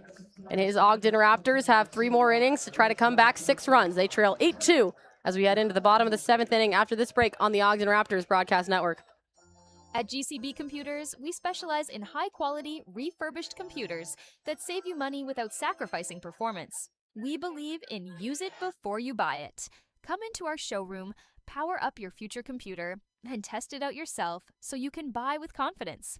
Visit GCB Computers online at www.gcbcomputers.com or call 385-515-1797. That's GCB Computers, the computer you need at a price you can afford.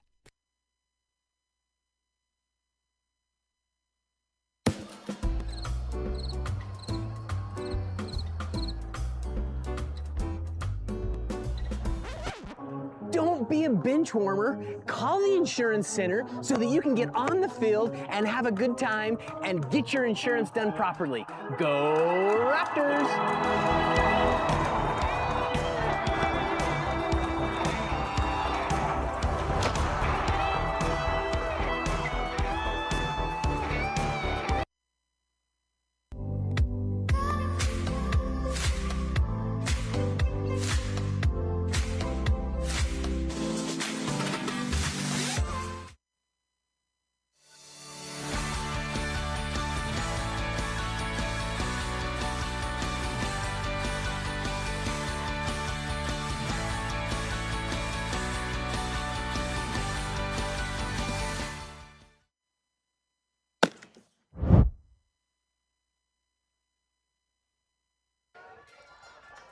Welcome back to the Ogden Raptors Broadcast Network. The new pitcher is Ryan Inoue in the pitch for Sean Kelly. Low squatty stance for the small right-hander. And that one clips Dylan Wilkinson. First pitch in. For anyone watching on the live stream or the HTN stream, you'll obviously be able to see Inoue's motion. But for those of you listening on YouTube, he's a short guy, short in stature, and he gets very, very crouchy. He immediately just shoots his right hand back as his left leg goes towards the home plate and then just slings the ball in. That one slung a bit too far outside for ball 1.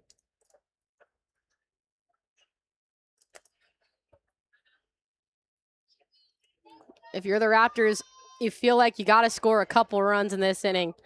Can't be requiring yourself to pick up 6 runs over just a span of 2 innings. 1-1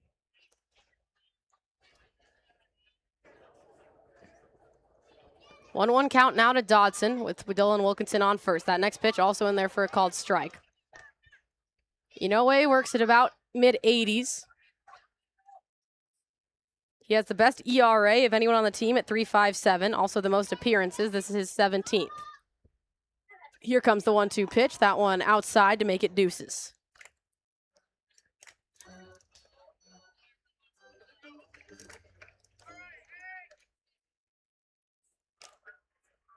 So the 2-2 pitch from the stretch. And Wilkinson waits on the off speed. This one is a 6-4-3 double play.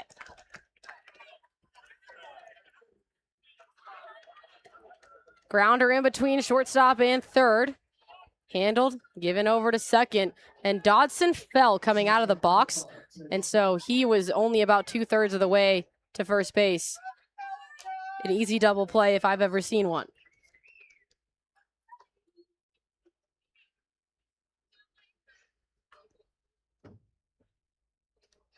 So 2 outs now for the top of the batting order and Chase Valentine.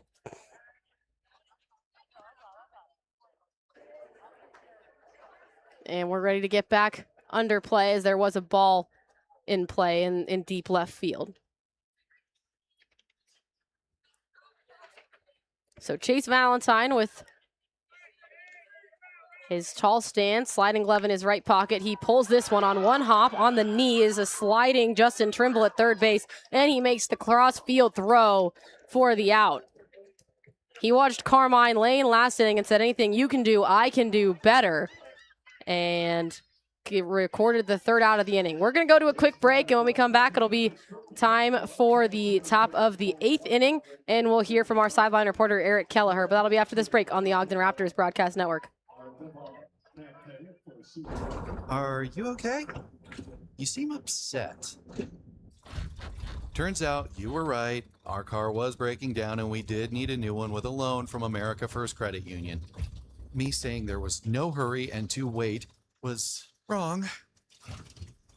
Hey, on the bright side, we got to meet Huey. Get your money working with our low-rate auto loans, now with no payments for 90 days. At the Prairie Schooner, you can dine in a covered wagon next to an open prairie fire while enjoying our delicious hand-cut steaks, fresh seafood, and signature desserts.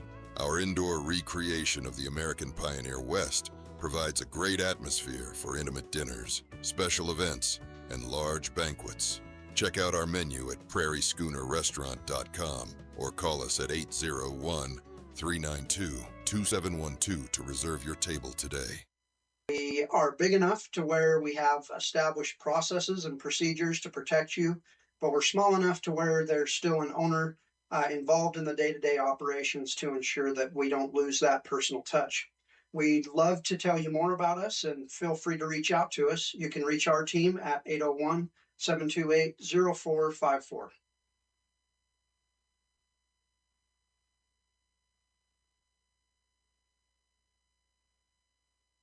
This is Emmy with the Ogden Raptors, and now back for more baseball.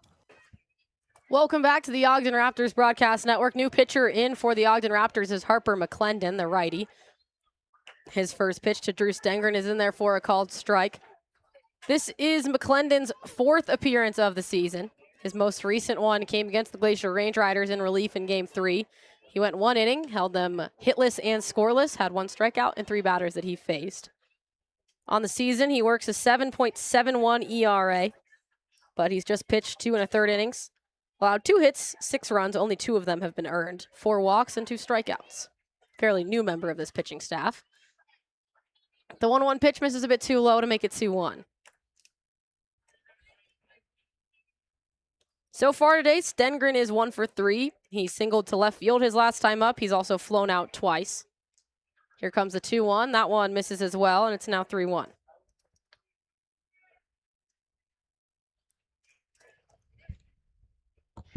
The Chukars showing why they are the 3rd best offensive team in the Pioneer League right now, despite their second to worst average. This one is lifted into right field. Dylan Wilkinson going back to the warning track with an outstretched left hand and makes the grab. So McClendon gets some help from his defense to retire the first batter that he faces.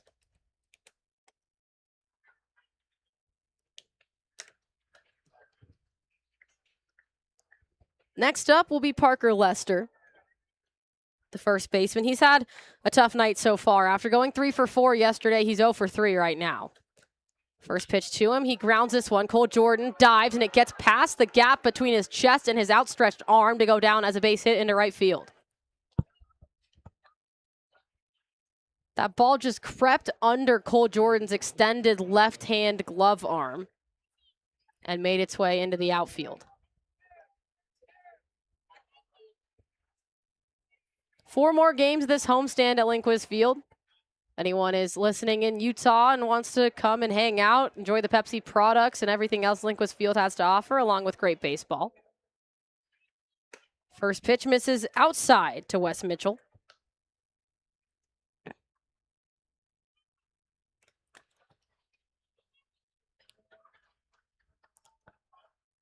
Wesley Mitchell, the 6'3", Katy native, Texas.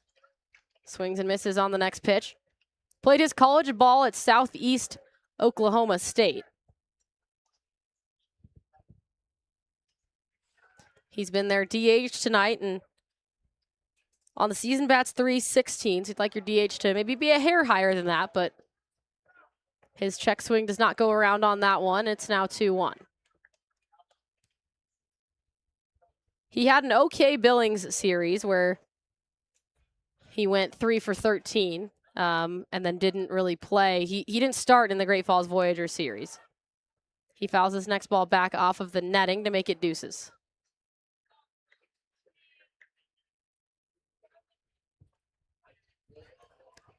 2-2 count with 1 out in the top of this 8th inning. The Idaho Falls Chukars lead this one 8-12. They scored 2 in the first inning, 5 in the 5th, and then tagged on 1 more in the 7th. They've had 4 home runs tonight, and that has accounted for 7 of their 8 runs. Here comes the full count pitch. Lifted into right field, shallow right field. Ferraro is the one backing up on it at first base, and he catches it on the last part of the grass, where the grass and the dirt meet in the infield.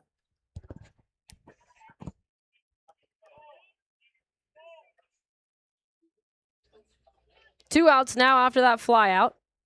Parker Lester is still the runner on first.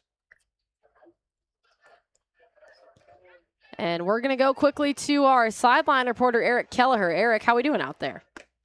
Doing good, Arden. I'm hanging out with my Pepsi down the right field line, and the way I'm seeing things is Chukars are just battling a little bit harder, getting some lucky breaks with their big bombs, but the Raptors are definitely capable to have that blow-up inning. That's what I'm looking forward to. Were you able to get any vibe on what Evan Parker was arguing about and kind of what the commotion was down there? If I was in his shoes, I'd be arguing that third call out at second base. In my opinion, Raptors are owed a couple there, and Parker's just sticking up for his team. I liked it. Maybe a little boost, maybe a little strategy, but we'll see how this game finishes off.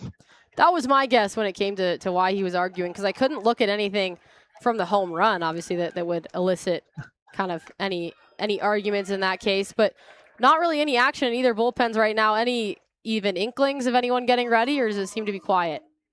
I can see both bullpens from here, and it's quiet. And I like the move with McClendon. He has some solid stuff, and he's proved himself so far with some shutout innings, and good move by the Raptors.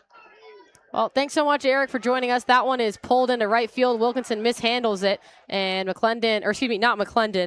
Vaughn slides into second base safely, and Parker Lester makes it all the way to third. Thanks, Arden. Thanks, Eric. Eric Kelleher, our sideline reporter, and really just a do-it-all guy for this broadcast. Casey Vaughn hit that one on an absolute rope to right field. So with 2 outs, we're back up to the top of the batting order with Ty Dooley. Good night for him, 2 for 4 with a double and a home run. It was a 2-run home run back in the 5th inning that was part of that 2-home-run inning.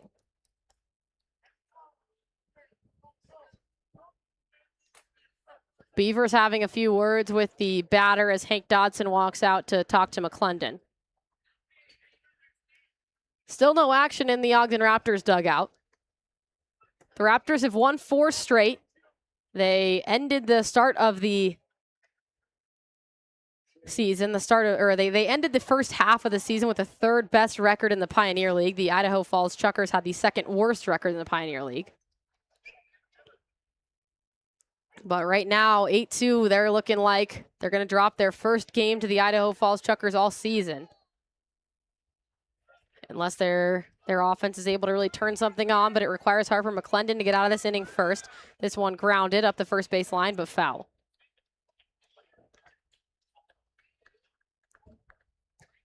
Parker Lester is the runner on first. Casey Vaughn is the runner on second. Ty Dooley in the box.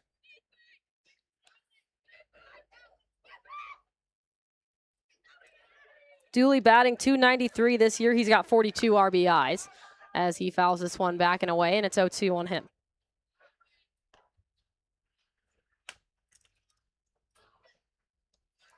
So Dooley came into this game with those 42 RBIs. He's got 2 tonight already, so he's up to 4. A base hit would give him 4 on the night.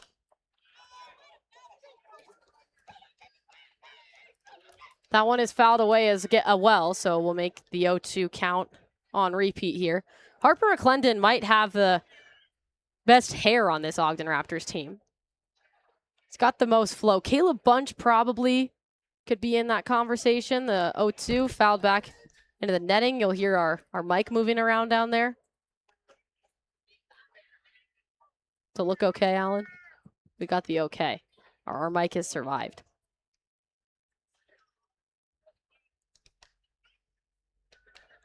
Eric Kelleher, our sideline reporter, making his way up the stairs right now, as always.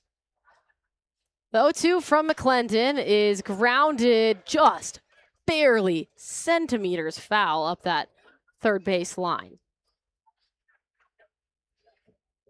So Dooley putting up a heck of a fight in this at-bat, not going down easily. It's 0-2, but he's fouled back the last few. McClendon fiddling with the ball behind his right thigh. Puts it up into his glove now. The pitch is grounded right back towards him. It takes a high up off the mound. Chase Valentine charges it and makes the out at first. The Idaho Falls Chukars leave 2 stranded, but they still lead this one 8-2 as we head into the bottom of the 8th inning after this break on the Ogden Raptors Broadcast Network.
Hey, gang, you're watching Ogden Raptors professional baseball right here on the Raptors Baseball Network. Ciao, baby. Welcome back to the Ogden Raptors Broadcast Network. The Raptors have 2 more tries in the box to try to overcome this 6-run deficit. Cole Jordan will try to be the one who starts the charge. The first pitch to him from Inoue is just outside for a ball. Inoue still in his classic squatty position. Here comes the next pitch. The 1-0 is so high out of the strike zone, but it's a strike. That missed by solid 5 inches. Here comes the 1-1 pitch. That one, though, misses inside. A cheer of squatter came from the crowd towards Inoue, and I will say that's a pretty accurate description of his pitching motion. Here comes the 2-1. This one, line drive right back up the middle. That'll go down as a base hit for Cole Jordan as it just putters its way into center field. So the leadoff runner is on for the Ogden Raptors. Garrett Bivacqua, the first base coach, collects the arm guard of Cole Jordan and hands it off to the ball boy. Kyler Stancato, who was the owner of the highest batting average in the Pioneer League at the end of the first half of the season at 462, and he hits this one hard into center field. Going back to the wall is Tyler Wyatt at the warning track. He makes the grab. Oh, it looked good off the bat. The Raptors fans got excited, but didn't quite have enough on it. Cole Jordan retreats back to first base, and 1 out has been recorded.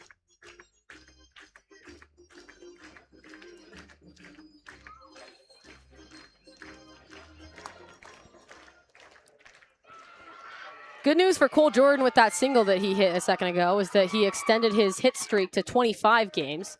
He was 0 for 3 on the night up to this point.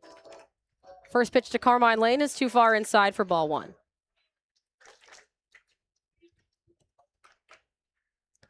Carmine tonight has a single, a walk, and then a single, and that one hits him. Second hit batter by Inoue, and just the 5th batter that he has faced. But the Raptors will take base runners any way they can get them right now. You've now got the 2 co-captains, Cole Jordan and Carmine Lane, standing on first and second. Stepping into the box now is Gio Ferraro. He's had 3 home runs in his last 2 games. First pitch to him is outside. His last at-bat was that 2-run home run that is the 2 runs that are on the board for the Ogden Raptors. Tonight he's 2 for 3, which puts Gio at 7 for his last 8. He lifts this one high in the air in right field. It might have the distance. Watching it fly as the right fielder. It's another multi-hit home run game for Gio Ferraro. His 2nd in a row. It's a 3-run shot, and the Raptors are within 3.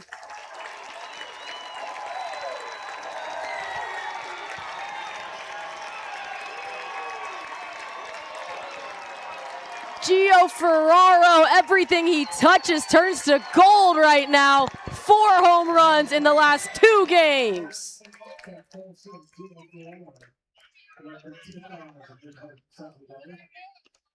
That's Ferraro's 2nd 5 RBI night in a row as well.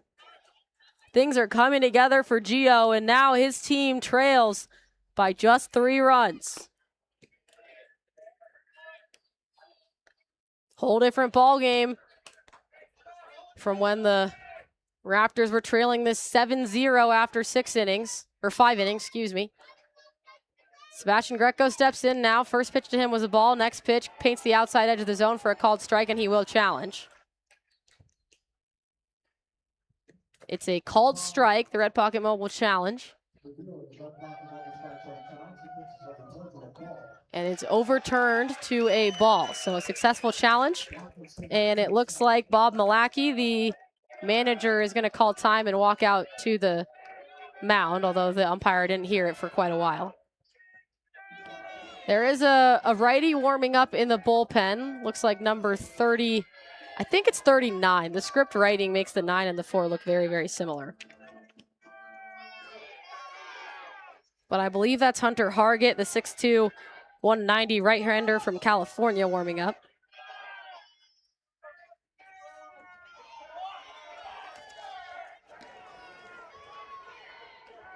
So the mound meeting will get broken up. Hunter Hargett continues to warm up. And it's a 3-0 count.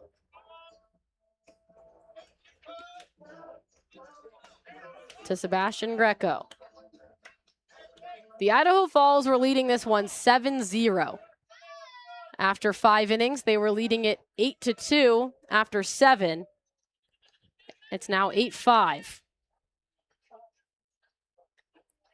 Count is 2-0, excuse me. Beaver corrects that as the screen out in left field had said 3-0. Inoue's pitch, that one misses too high, and it now is 3-0. So maybe that screen was just predicting the future.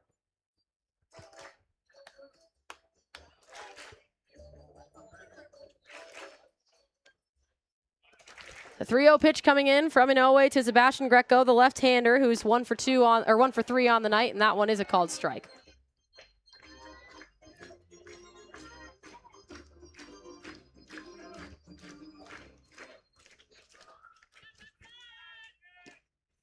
Greco now ready for the 3-1. Swings and misses, and we're full. Inoue has worked his way right back into this at-bat. Greco so far this year has batted .355. He's just been prone to a bit of a strikeout.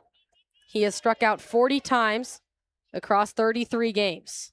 Swing and a miss, and that is his 42nd strikeout, actually, as he already struck out once in this game as well. So 2 outs now for Colson Lawrence, and looks like Ryan Inoue is going to be able to finish out this inning if he's able to retire Lawrence.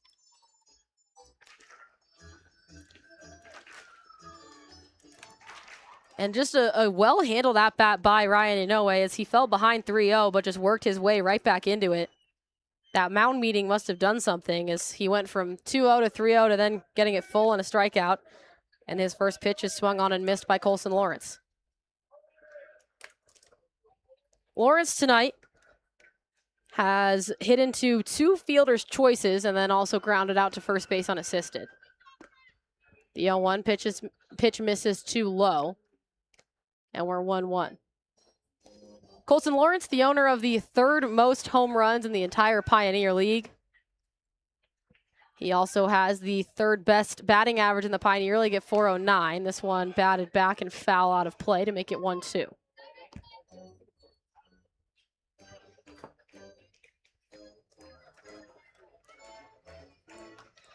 Lawrence, a guy who spent time in the Miami Marlins organization before coming to the Ogden Raptors. Played his college ball at the University of South Alabama. The 1-2 pitch is outside.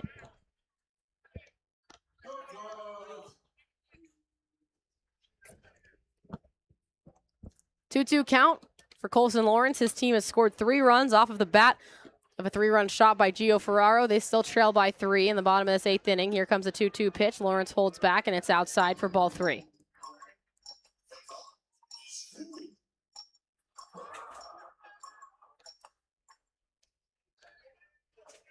Full count for Colson Lawrence. He's been the hero on more than one occasion for the Raptors in the knockout round. Not enough people on base for him to be the exact hero right now, but he could surely keep their momentum going. He fouls the full count pitch back, and we'll do it again. Lawrence with red tape on his right wrist protruding from his white batting glove. Inoue in the squat. Black socks, the pitch, fouled back.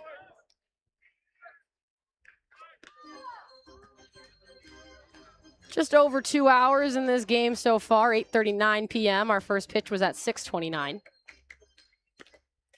Still light, although the lights are on here at Lindquist Field. Payoff pitch once again. And this one fouled back directly towards me. If there was no net, that was coming right into our booth. I've been seeing quite a few TikToks of broadcasters getting hit by errant balls. I think I'm pretty safe geometrically in this ballpark. I think the ball might have to defy gravity to get into this booth. Lawrence has now fouled the last 3 back. We'll do the payoff pitch again. This one lined right back up the middle. That'll go down as a base hit, falling in front of Tyler Wyatt. And Colson Lawrence stands on first.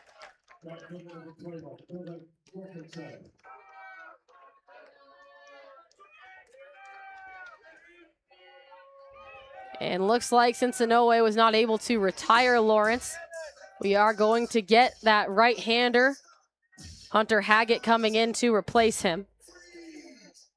Or Hunter Hargett, excuse me. And that is who it'll be. So Inoue lasts 2 innings, or less than 2 innings, after giving up a 3-run home run and now a single in this inning.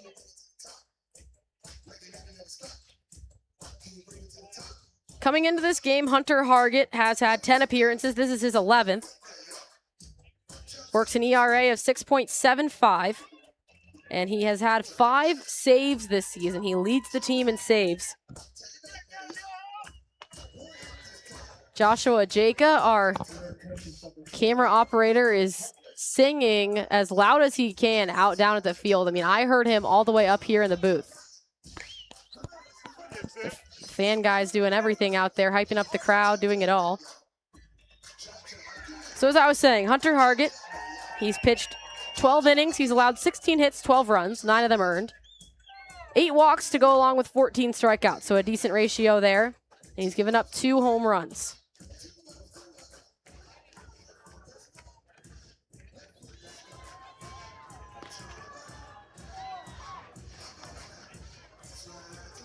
Hunter Hargett stands at 6'2", 190. In comparison, Ryan Inoue, who just went out of the game, was 5'9", 165. So slightly different stature between those two players.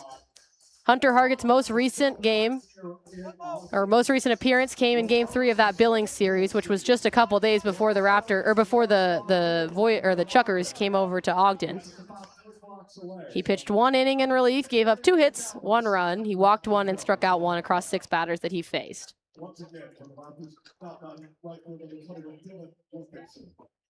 He comes in a high leverage moment. His team winning by 3.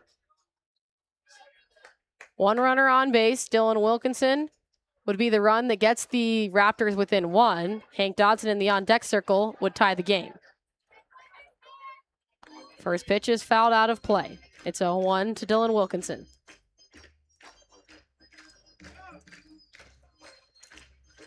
Wilkinson, the 7th man to come up in this inning, started back with Cole Jordan. The next pitch is also fouled away. Wilkinson got jammed in on his hands on a good pitch by Hargett.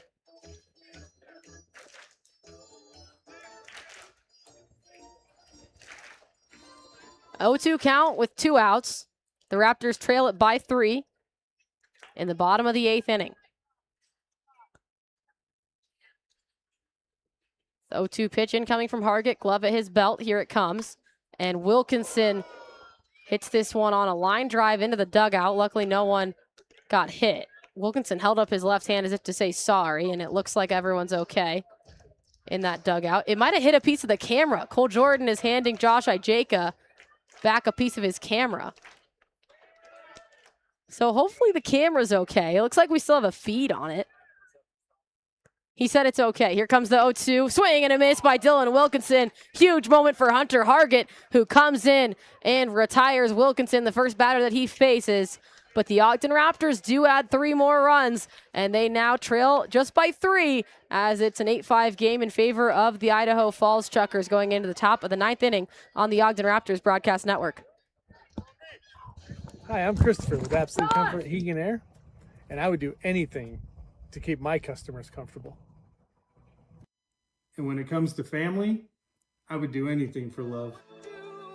I'd fix just about anything. You know I would do anything for you. I won't do that. But you won't do that. At Absolute Comfort, I'll do whatever it takes to keep you comfortable.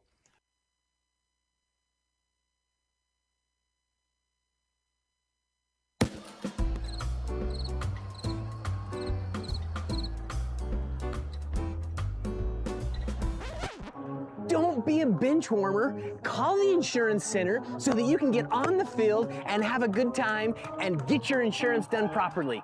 Go Raptors!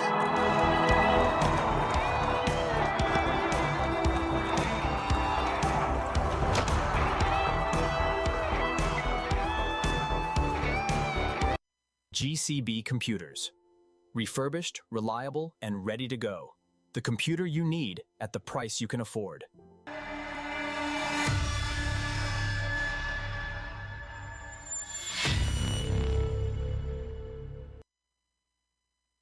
LWE has become an industry leader and performed new construction and retrofit work to companies in several industries.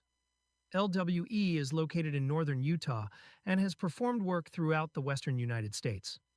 We can be reached at 801-621-3220.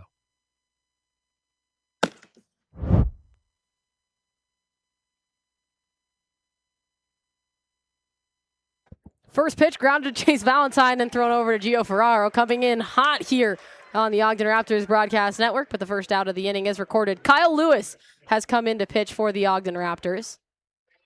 Lewis has been their very reliable closer. He's got the most appearances of anyone on the team. He's in his 26th appearance, 7.3 ERA. He's pitched 24 2/3 of an inning. So after that ground out, it's Sam Canton up now. First pitch to him is outside for a ball. Was that out since the ball hit me? No, you had signal for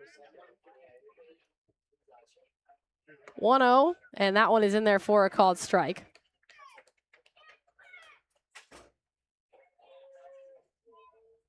So it's now a 1-1 count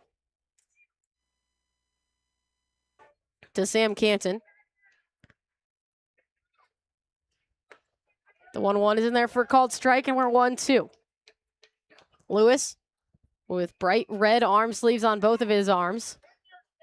In his 26th appearance, the most of any Raptor. It's got 4 more than the closest Raptor to him. The 1-2 off speed 81 miles an hour, and it's weighted on nicely by Canton. He just barely tips it foul.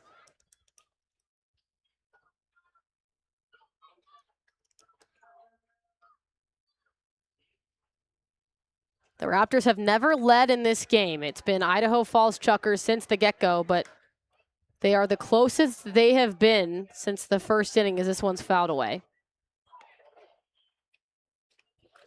They trailed by 2 for 4 innings, and then the deficit got up to 7. They've worked their way back down to 3 now. The Idaho Falls Chukars have scored in the 1st, the 5th, and the 7th innings. Here comes the 1-2. That one's too far inside to make it deuces.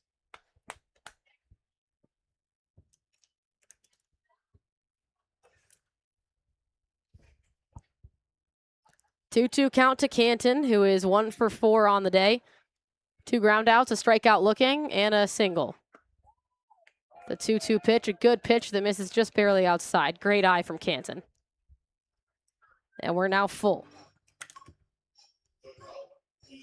With the effort that went into the Raptors gaining 3 more runs, feel like you can't give any more away in this one. And the 3-2 pitch is inside, and that's an unfortunate walk.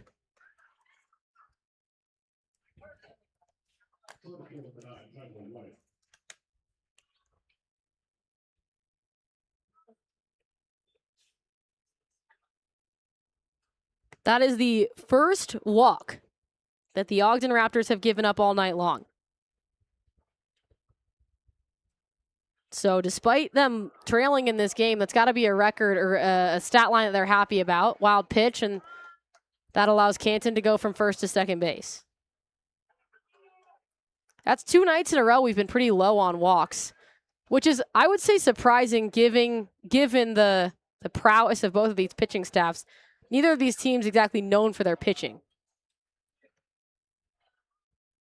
So it's a 1-0 count now to Tyler Wyatt. Next ball misses too low. And it's 2-0. Tyler Wyatt, the reigning Pioneer League hitter of the week. He had a great 6-game stretch where he batted .452 and a .485 on base percentage across 6 games. He went 14 for 31 as he fouls this one back for strike 1. In those 31 at-bats, he had 3 doubles, 1 triple, and 6 home runs. Out of that came 12 RBIs. He scored 14 times. He walked twice, and he stole a base. And just last night, snapped his 4-game home run streak. Hitting a home run tonight means that he has homered in 5 of his last 6 as he swings and misses on the 2-1 pitch to make it 2-2. So all of that to say, Tyler Wyatt has had a hot bat. 1 out, runner on second. 2-2 count. This one is just barely tipped foul, grazed the end of Wyatt's barrel. Might have clipped Dodson as he walks it off a little bit behind home plate. And nice by our home plate umpire Beaver as he walks out and hands the ball to Lewis to give Dodson a little bit more time.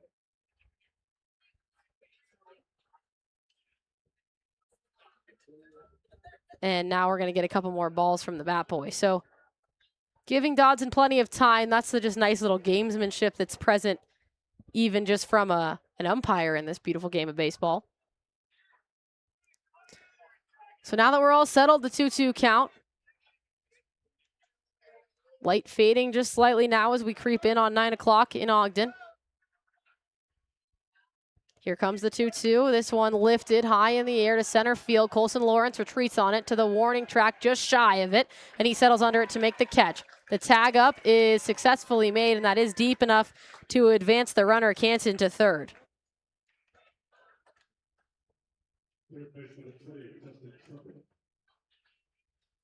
It'll be Justin Trimble coming into bat now with 2 outs.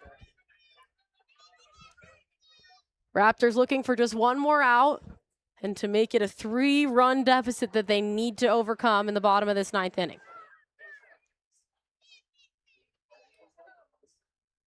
Trimble came into this game batting .396. So far tonight, 1 for 4 with the double. He's struck out swinging twice and also grounded out. First pitch to him was outside for a ball.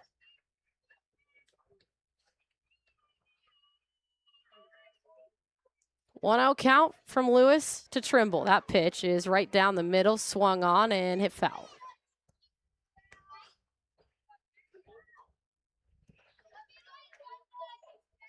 Kyle Lewis so far has caused a ground out, walked a guy, and then caused a fly out. The 1-1 pitch with 2 outs in the top of this 9th. Chukars lead it by 3. That next one inside, good backhand snag by Hank Dodson. That might have saved a run.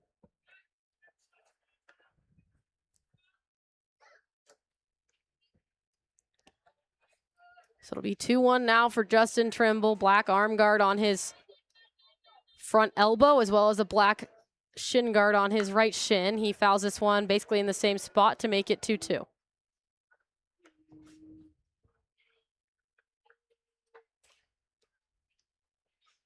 Low rumblings in the crowd throughout Linquist Field. This game's still close enough to let the fans feel a little bit optimistic. 2-2 count. Threatening runner on third with 2 outs. The pitch catches the bottom of the strike zone for a called strike 3. The 3rd strikeout of the night for Justin Trimble. And the Raptors have their work cut out for them, but Kyle Lewis does his job and holds the Idaho Falls Chukars scoreless. The Raptors need to score 3 to send it to a knockout round, 4 to walk it off. Can they do it? We'll see when we come back from this break on the Ogden Raptors Broadcast Network. Hi, I'm Christopher with Absolute Comfort Heating and Air, and I would do anything to keep my customers comfortable. And when it comes to family, I would do anything for love. I'd fix just about anything. You know I would do anything for you. I won't do that. But you won't do that. At Absolute Comfort, I'll do whatever it takes to keep you comfortable.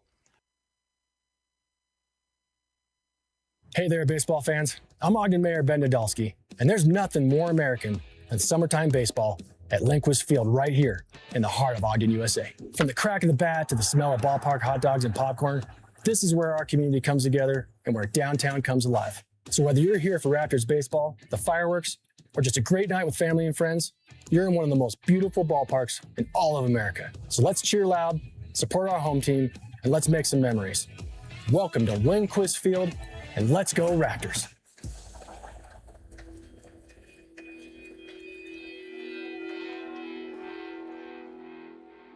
From the humble beginnings of Lael Bowman and Mel Kemp, the company has grown into a large steel facility supplying structural steel, reinforcing steel, and basement window systems.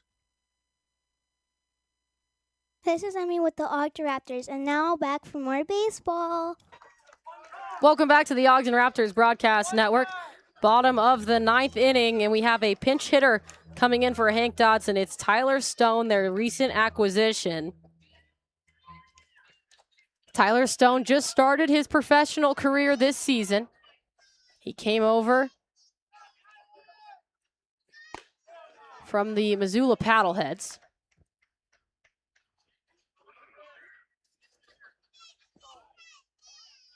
And he was the best batter on the team for the Paddleheads. When they played the Raptors, he had led their team in batting average, hits, RBIs, and was 11 for 23 in the series.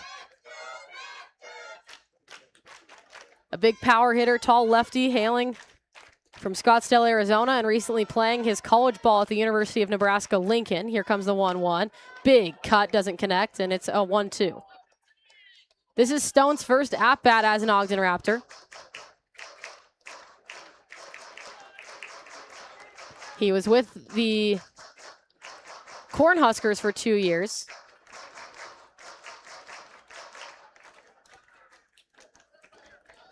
Was there for both of their Big Ten championships.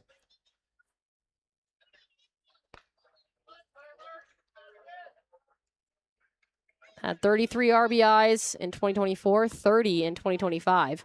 And in the beginning of this season with Missoula, had 40 RBIs and was batting about 300. So here comes the 1-2 pitch to him, and he checks his swing, fouls it back to stay alive. Hunter Hargett is still the pitcher for the Idaho Falls Chukars.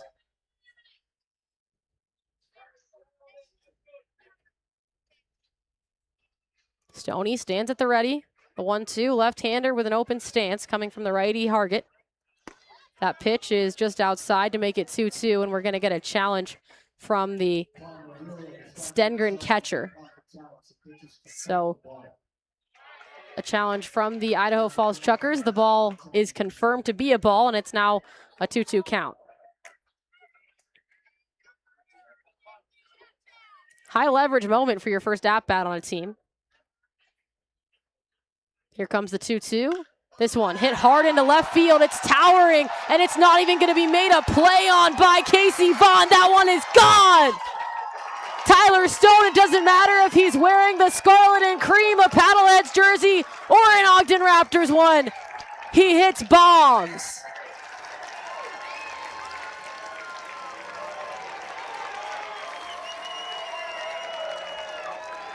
What a moment coming into pinch hit, getting the job done. The Ogden Raptors are now within 2.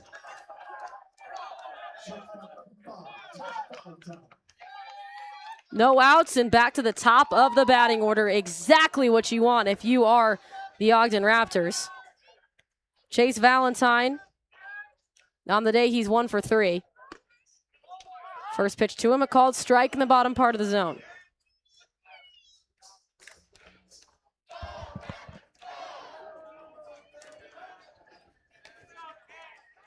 Oh, 1.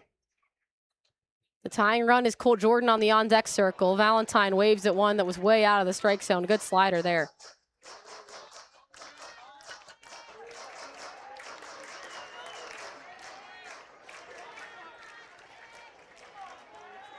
Oh, 2 on Valentine now. No outs. His team trailing by 2. He fouls this one back to stay alive.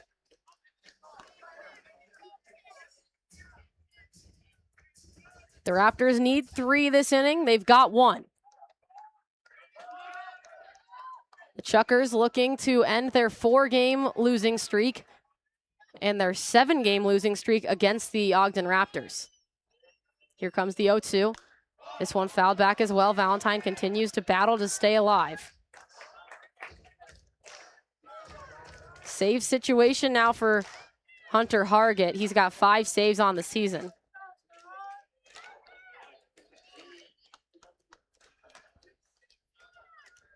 Valentine at the ready. His red sliding mitt out of his back right pocket. That one is outside. Good take.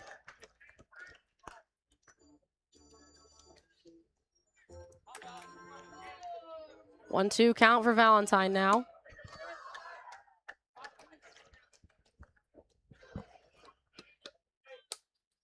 Black bat rested on his right shoulder. Glove at Hargett's belt. Here comes the pitch. That one's too low in the dirt, and it's 2-2.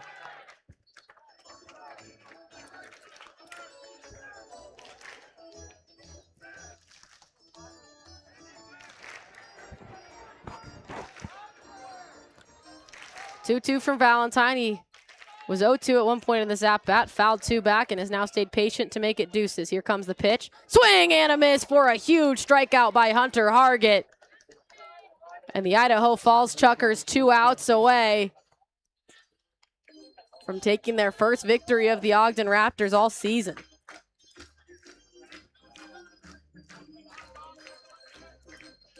Up to Cole Jordan, who got us off to a slow start to his night. He flew out in 3 consecutive at-bats, then hit a single right back up the middle in the 8th inning and was one of the 3 runs to come in and score off the Gio Ferraro home run. First pitch to him is way outside. That's been Hargett's miss so far.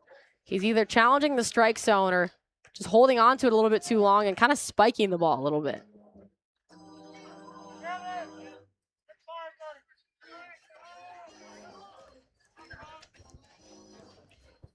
So a 1-out count to Cole Jordan. Remember, Evan Parker, the skipper, not out there anymore. He got ejected back in the 6th inning. The next pitch is in there for called strike 1. So Ed Campanello is the third base coach. Garrett Bivacqua, the first base coach.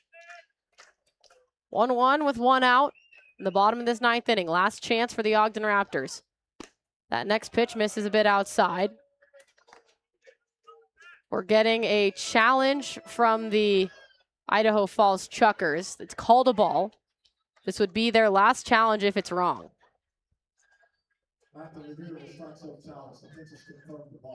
And the pitch is confirmed to be a ball. So the Chukars have no challenges left, and it's a 2-1 count. That was a good challenge. It missed by just barely a sliver. So a 2-1 count to Cole Jordan. Kyler Stancato on deck is the tying run if Cole Jordan gets on base. Here's the 2-1 pitch. This one fouled right back into the netting. It's 2-2. Jordan currently on a 25-game hit streak that dates back into June, the beginning of June.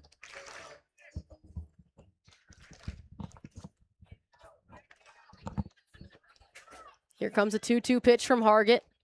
That one up at the eye level and inside on Cole Jordan, made him back up a little bit. And the count is full.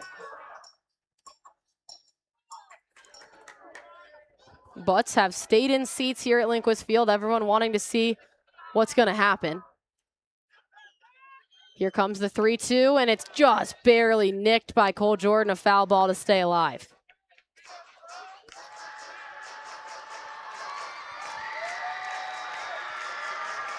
Getting a little bit louder here at Lindquist Field. The lights now are the main source illuminating the field. Over 2.5 hours in this game now. Here comes the payoff pitch. Skied, foul. Jordan continuing to battle in that at-bat. This is his second at-bat of the night that he has fouled away balls, really put up a fight. Brian in no way walked away with the victory in the last one.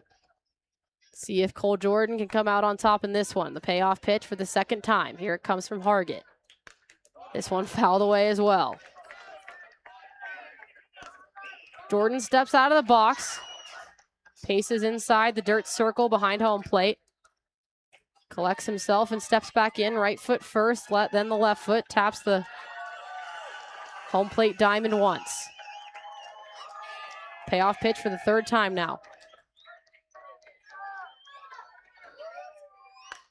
This one just barely floated into center field. Coming in on it is the catcher. Great play by Drew Stengren as he had to pop out of his crouch to come into the infield to get that. And now there's 2 outs for the Ogden Raptors, and Kyler Stancato plus 1 more need to be their saving grace if they're going to overcome this 2-run deficit.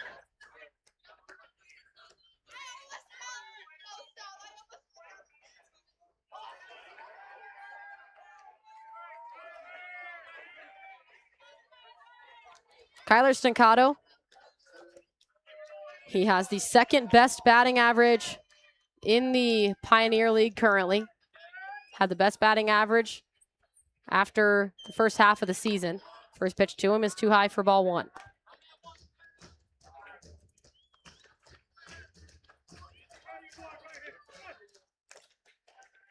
Stancato right now batting .451. 55 hits to go along with 34 RBIs. The 1-0 is inside to make it 2-0.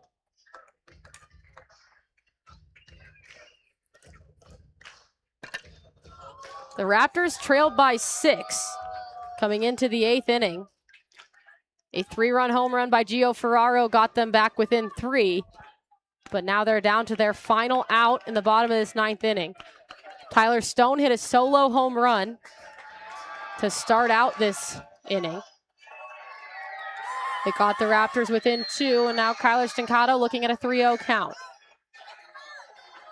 Here comes the pitch from Hargett, and that one catches the bottom of the zone for called strike 1.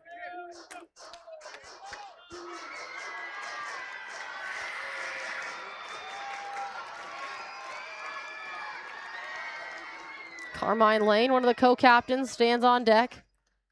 The 3-1 pitch is hit into center field. Retreating to the wall is Tyler Wyatt, and he makes a leaping, diving grab to end the ball game.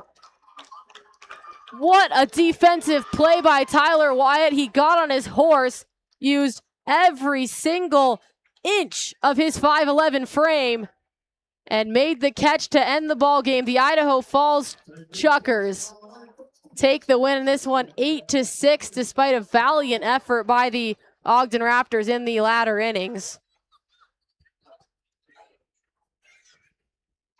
The Raptors have now snapped their 4-game win streak. The Chukars snapped their 4-game losing streak. And the Chukars have won their first game over the Ogden Raptors all season. It took them 8 tries, but they found their first victory of the season. We're going to go to a quick break, and when we come back, it'll be time for us to chat possibly with one of the players and also assign our golden bat of the game and our flamethrower of the game. But that'll be after this break on the Ogden Raptors Broadcast Network.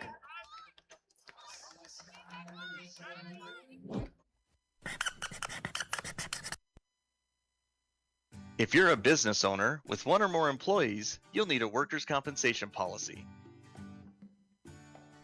A workers' compensation policy is required in almost every state. No matter what type of work, if your employee gets hurt on the job, a workers' compensation policy addresses medical care and lost income for injured employees, fatality benefits for families and workers killed on the job, and your potential liability for covered claims. Workers' compensation coverage is divided into 2 categories: workers' compensation insurance, which helps care for the injured employee, and employer's liability insurance, which protects you. At WCF, we provide safety training, medical care, return to work coordination, and more. When your employee gets hurt on the job, we'll take care of you both.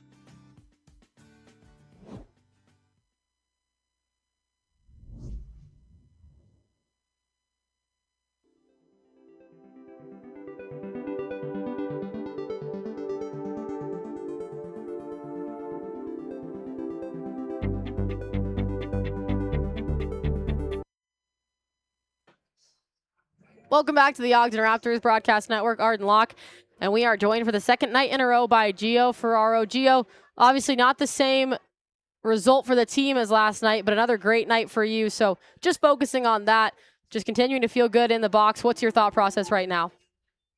You know, just trying to help the team, trying to move, pass the bat on to the next guy, get good pitches to hit. You know, it's just all the approach that us Raptors, we work on. What can you take out of tonight, especially in those latter innings where you guys really put some runs up on the board? Honestly, like, we're just taking advantages of counts and good pitches, and, you know, we let the game work, really. Gio, thanks so much for joining us. We appreciate the time. Thank you for having me. Thank you. Gio Ferraro, another great night for him, a multi-home run night. He went 3 for 4 with 2 home runs. He scored twice himself and had 4 RBIs to go along with it. What a night for Gio Ferraro. Taking a look over at it, our golden bat tonight is going to go to Tyler Wyatt on the Idaho Falls Chukars. He went 2 for 5 on the night, had 4 RBIs, and he had 2 home runs of his own, and also a multi-homer night for Tyler Wyatt. So a great night for him and the Idaho Falls Chukars, who earned their first win over the Ogden Raptors all season long. And the the flamethrower has to go to Sean Kelby. He's the starter for the Idaho Falls Chukars. He goes 6 innings, gives up 8 hits, just 2 runs, both of them earned. Walks 3 and strikes out 1, but he let his defense do the work behind him. He faced 25 batters across those 6 innings. He's going to be our flamethrower of the game. So thanks so much for joining us on this Wednesday night. The Idaho Falls Chukars tie the score on the series at 1-1 with an 8-6 victory here tonight. But before we go, thank yous have to be given out to the crew and everyone who helped make this night possible. I was Arden Locke here with you on the play-by-play. Our sideline reporter and do-it-all man is Eric Kelleher. Our field camera was Will Edwards. Fan cam was Joshua Ijeka. We're glad he didn't die out there today and take a line drive to the head. It was close in that dugout. Andrew Gaunt is our graphics man and shader, and our executive producer, as always, is Tim Broussard. Thanks so much for listening to us tonight and spending your Wednesday night with us. We hope you'll join us again tomorrow for the third game of this series, Thursday, 6:30 p.m. at Linquist Field. I'm Arden Locke. Have a great night. Have a great night.